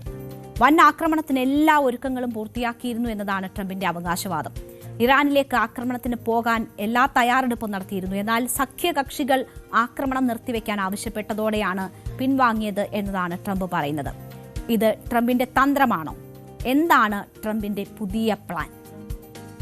രണ്ടാം ലോക മഹായുദ്ധത്തിന് ശേഷമുള്ള ഏറ്റവും വലിയ ആക്രമണം ഇറാനിൽ നടത്താനാണ് പദ്ധതിയിട്ടിരുന്നത് എന്നതാണ് ട്രംപ് പറയുന്നത്. സഖ്യരാഷ്ട്രങ്ങളുടെ ഇടപെടലാണ് അത് വേണ്ടെന്ന് വെക്കാൻ തന്നെ പ്രേരിപ്പിച്ച ഘടകമെന്നും ട്രംപ് വ്യക്തമാക്കുന്നു. ശനിയാഴ്ച രാത്രിയും ഞായറാഴ്ച പുലർച്ചെയുമായി ഇറാനിൽ അമേരിക്കയും ഇസ്രയേലും ചേർന്ന് വലിയ ആക്രമണത്തിന് ആസൂത്രണം ചെയ്തതായി അമേരിക്കൻ സെൻട്രൽ കമാൻഡും വ്യക്തമാക്കിയിരുന്നു. ഇറാന്റെ അടിസ്ഥാന സൗകര്യ കേന്ദ്രങ്ങളും ഊർജ്ജ മേഖലകളും അടക്കം ആക്രമിക്കുമെന്നതായിരുന്നു ട്രംപ് നൽകിയിരുന്ന മുന്നറിയിപ്പ്. അതനുസരിച്ചുള്ള ആക്രമണത്തിനായിരുന്നു പദ്ധതിയിട്ടിരുന്നതെന്നും പറയുന്നു. ആക്രമണത്തിന് മണിക്കൂറുകൾക്ക് മുൻപ് തന്നെ സൗദി അറേബ്യ അടക്കമുള്ള രാജ്യങ്ങൾ ഇടപെടുകയും ആക്രമണത്തിന്റെ ഭവിഷ്യത്തുകൾ അമേരിക്കയെ ഓർമ്മിപ്പിക്കുകയും ചെയ്തതോടെയാണ് ആക്രമണ പദ്ധതി ഒഴിവാക്കാനും ചർച്ചയുടെ വഴി തേടാനും തീരുമാനിച്ചത് എന്നതാണ് ട്രംപ് തന്നെ ഇപ്പോൾ പറയുന്നത്. സൗദി രാജാവ്, കിരീടാവകാശി എന്നിവരുമായി സംഭാഷണം നടത്തിയതായി ട്രംപ് പറയുന്നു. ഇറാനുമായുള്ള ചർച്ചയ്ക്ക് ഉടൻ തുടക്കമാകുമെന്നും ട്രംപ് വ്യക്തമാക്കിയിട്ടുണ്ട്. ഹോർമുസ് കടലിടുക്ക് തുറക്കൽ അടക്കമുള്ള വിഷയങ്ങളിൽ ചർച്ച നടക്കും എന്നതാണ് ട്രംപ് അവകാശപ്പെടുന്നത്. ആരുമായാണ് ചർച്ചയെന്നോ എവിടെയാണ് ചർച്ച നടക്കുകയെന്നോ പക്ഷേ ട്രംപ് വ്യക്തമാക്കിയിട്ടില്ല. അമേരിക്ക, ഇറാനും നേരിട്ടുള്ള ചർച്ച നടക്കുമെന്ന കാര്യം ഇതുവരെ സ്ഥിരീകരിക്കപ്പെട്ടിട്ടുമില്ല. അതേസമയം പാകിസ്ഥാനും ഒമാനും അടക്കമുള്ള മധ്യസ്ഥത വഹിക്കുന്ന രാജ്യങ്ങൾ ഇറാനുമായി ബന്ധപ്പെടുന്നുണ്ട് എന്ന റിപ്പോർട്ടുകളുണ്ട്. മധ്യസ്ഥ രാഷ്ട്രങ്ങളുടെ ശ്രമം വഴി ഇറാനെയും അമേരിക്കയും ഒരു മേശയ്ക്ക് ചുറ്റും ഇരുത്താൻ സാധിക്കും എന്ന പ്രതീക്ഷയാണ് ഉള്ളത്. ജൂണിൽ അമേരിക്കയും ഇറാനും ഒപ്പുവെച്ച ധാരണാപത്രമാണ് രാജ്യത്തിന്റെ ഭാവി വിദേശ ബന്ധങ്ങളുടെ അടിത്തറ എന്നതാണ് ഇറാൻ പ്രസിഡന്റ് മസൂദ് പെഷസ്കിയാൻ പറയുന്നത്. ട്രംപ് ഒരു അപ്രതീക്ഷിത പ്രഖ്യാപനത്തിലൂടെ ഈ ആക്രമണ പദ്ധതി നിർത്തിവെച്ചു എന്ന് പറയുന്നതിന് കാരണമെന്താണ്? അതാണ് എല്ലാവരും ഇപ്പോൾ അന്വേഷിക്കുന്നത്. ഒരു പുതിയ കരാറിന് സാധ്യതയുണ്ടെന്നാണ് ട്രംപിന്റെ അവകാശവാദം. പക്ഷേ ഇറാൻ അത് പൂർണ്ണമായും തള്ളിയിരിക്കുകയാണ്. എന്താണ് ട്രംപ് പറയുന്നതെന്ന് നോക്കിയാൽ, ഇറാനും ചില ഗൾഫ് രാജ്യങ്ങളും അമേരിക്കയോട് ആക്രമണം ഒഴിവാക്കാൻ ആവശ്യപ്പെട്ടു. അതിന്റെ അടിസ്ഥാനത്തിലാണ് ആക്രമണം നിർത്തിവെച്ചതെന്നാണ് അദ്ദേഹം പറയുന്നത്. കരാർ വേഗത്തിലുണ്ടാകുമെന്ന പ്രതീക്ഷയും ട്രംപ് പങ്കുവെക്കുന്നു. ആ കരാറിൽ എന്തൊക്കെയാകും എന്നതും ട്രംപ് സൂചിപ്പിക്കുന്നുണ്ട്. 3 പ്രധാന കാര്യങ്ങൾ ഉണ്ടാകും എന്നതാണ് ട്രംപ് പറയുന്നത്. പതിവ് പോലെ തന്നെ ഹോർമുസ് കടലിടുക്ക് ഉടൻ തുറക്കണമെന്ന ആവശ്യം, അതിലൊരു തീരുമാനമുണ്ടാകുമെന്ന് ട്രംപ് പറയുന്നു. ഇറാന്റെ ആണവ ഭീഷണി അവസാനിപ്പിക്കണം, അതിൽ തീരുമാനം. ഒപ്പം മേഖലയിലെ സംഘർഷം കുറയ്ക്കണം. എന്നാൽ ഈ കരാറിന്റെ ഔദ്യോഗിക വിശദാംശങ്ങൾ ഇതുവരെ പുറത്തു വന്നിട്ടില്ല. ഇറാന്റെ ഈ ട്രംപിന്റെ അവകാശവാദങ്ങളോടുള്ള മറുപടി എന്ന് പറയുന്നത് പൂർണ്ണമായും ട്രംപിന്റെ അവകാശവാദങ്ങൾ നിഷേധിക്കുകയാണ് ഇറാൻ. ആക്രമണം നിർത്താൻ തങ്ങൾ ആരോടും ആവശ്യപ്പെട്ടിട്ടില്ല എന്നതാണ് ഇറാൻ പറയുന്നത്. ഒപ്പം അമേരിക്കയോ ഇസ്രയേലോ പുതിയ ആക്രമണം നടത്തിയാൽ ശക്തമായി അതിനെതിരെ തിരിച്ചടിക്കും എന്നും ഇറാൻ പറയുന്നുണ്ട്. ഇറാന്റെ ഊർജ്ജ അടിസ്ഥാന സൗകര്യങ്ങൾ ആക്രമിക്കപ്പെട്ടാൽ Saudi Arabia, UAE, Qatar, Israel എന്നിവിടങ്ങളിലേക്കും അവിടങ്ങളിലെ ഊർജ്ജ കേന്ദ്രങ്ങളും ലക്ഷ്യമിട്ട് ആക്രമണം നടത്തും എന്നതാണ് ഇറാൻ നൽകുന്ന മുന്നറിയിപ്പ്. സൈന്യം അതീവ ജാഗ്രതയിലെന്നും ഏത് സാഹചര്യത്തെയും നേരിടാൻ തയ്യാറെന്നും ഇറാൻ വ്യക്തമാക്കുന്നുണ്ട്. ഇതിൽ സൗദി അറേബ്യയുടെ പങ്ക് വളരെ പ്രധാനപ്പെട്ടതാണ്. അമേരിക്കൻ മാധ്യമങ്ങൾ തന്നെ സൗദി അറേബ്യ ഈ വിഷയത്തിൽ നടത്തുന്ന ഇടപെടലുകൾ ചൂണ്ടിക്കാട്ടുന്നുണ്ട്. സൗദി കിരീടാവകാശി മുഹമ്മദ് ബിൻ സൽമാൻ ട്രംപുമായി സംസാരിച്ചിരുന്നു. വലിയ ആക്രമണങ്ങൾ ഒഴിവാക്കി നയതന്ത്രത്തിന് അവസരം നൽകണമെന്ന ഒരു ആവശ്യം സൗദി മുന്നോട്ട് വെച്ചു എന്നതാണ് റിപ്പോർട്ട്.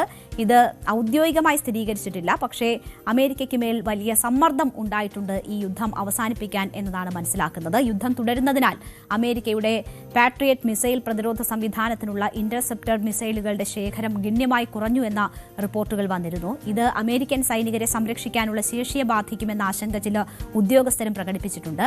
സമാധാന ചർച്ചകൾ തുടങ്ങിയില്ല എങ്കിൽ ഈ യുദ്ധം നീട്ടിക്കൊണ്ടുപോകാനുള്ള സംവിധാനവും ശേഷിയും ഇല്ല എന്ന കാര്യം ചൂണ്ടിക്കാട്ടിയതും അമേരിക്കയെ ചിന്തിപ്പിച്ചു എന്നതാണ് മനസ്സിലാക്കുന്നത്.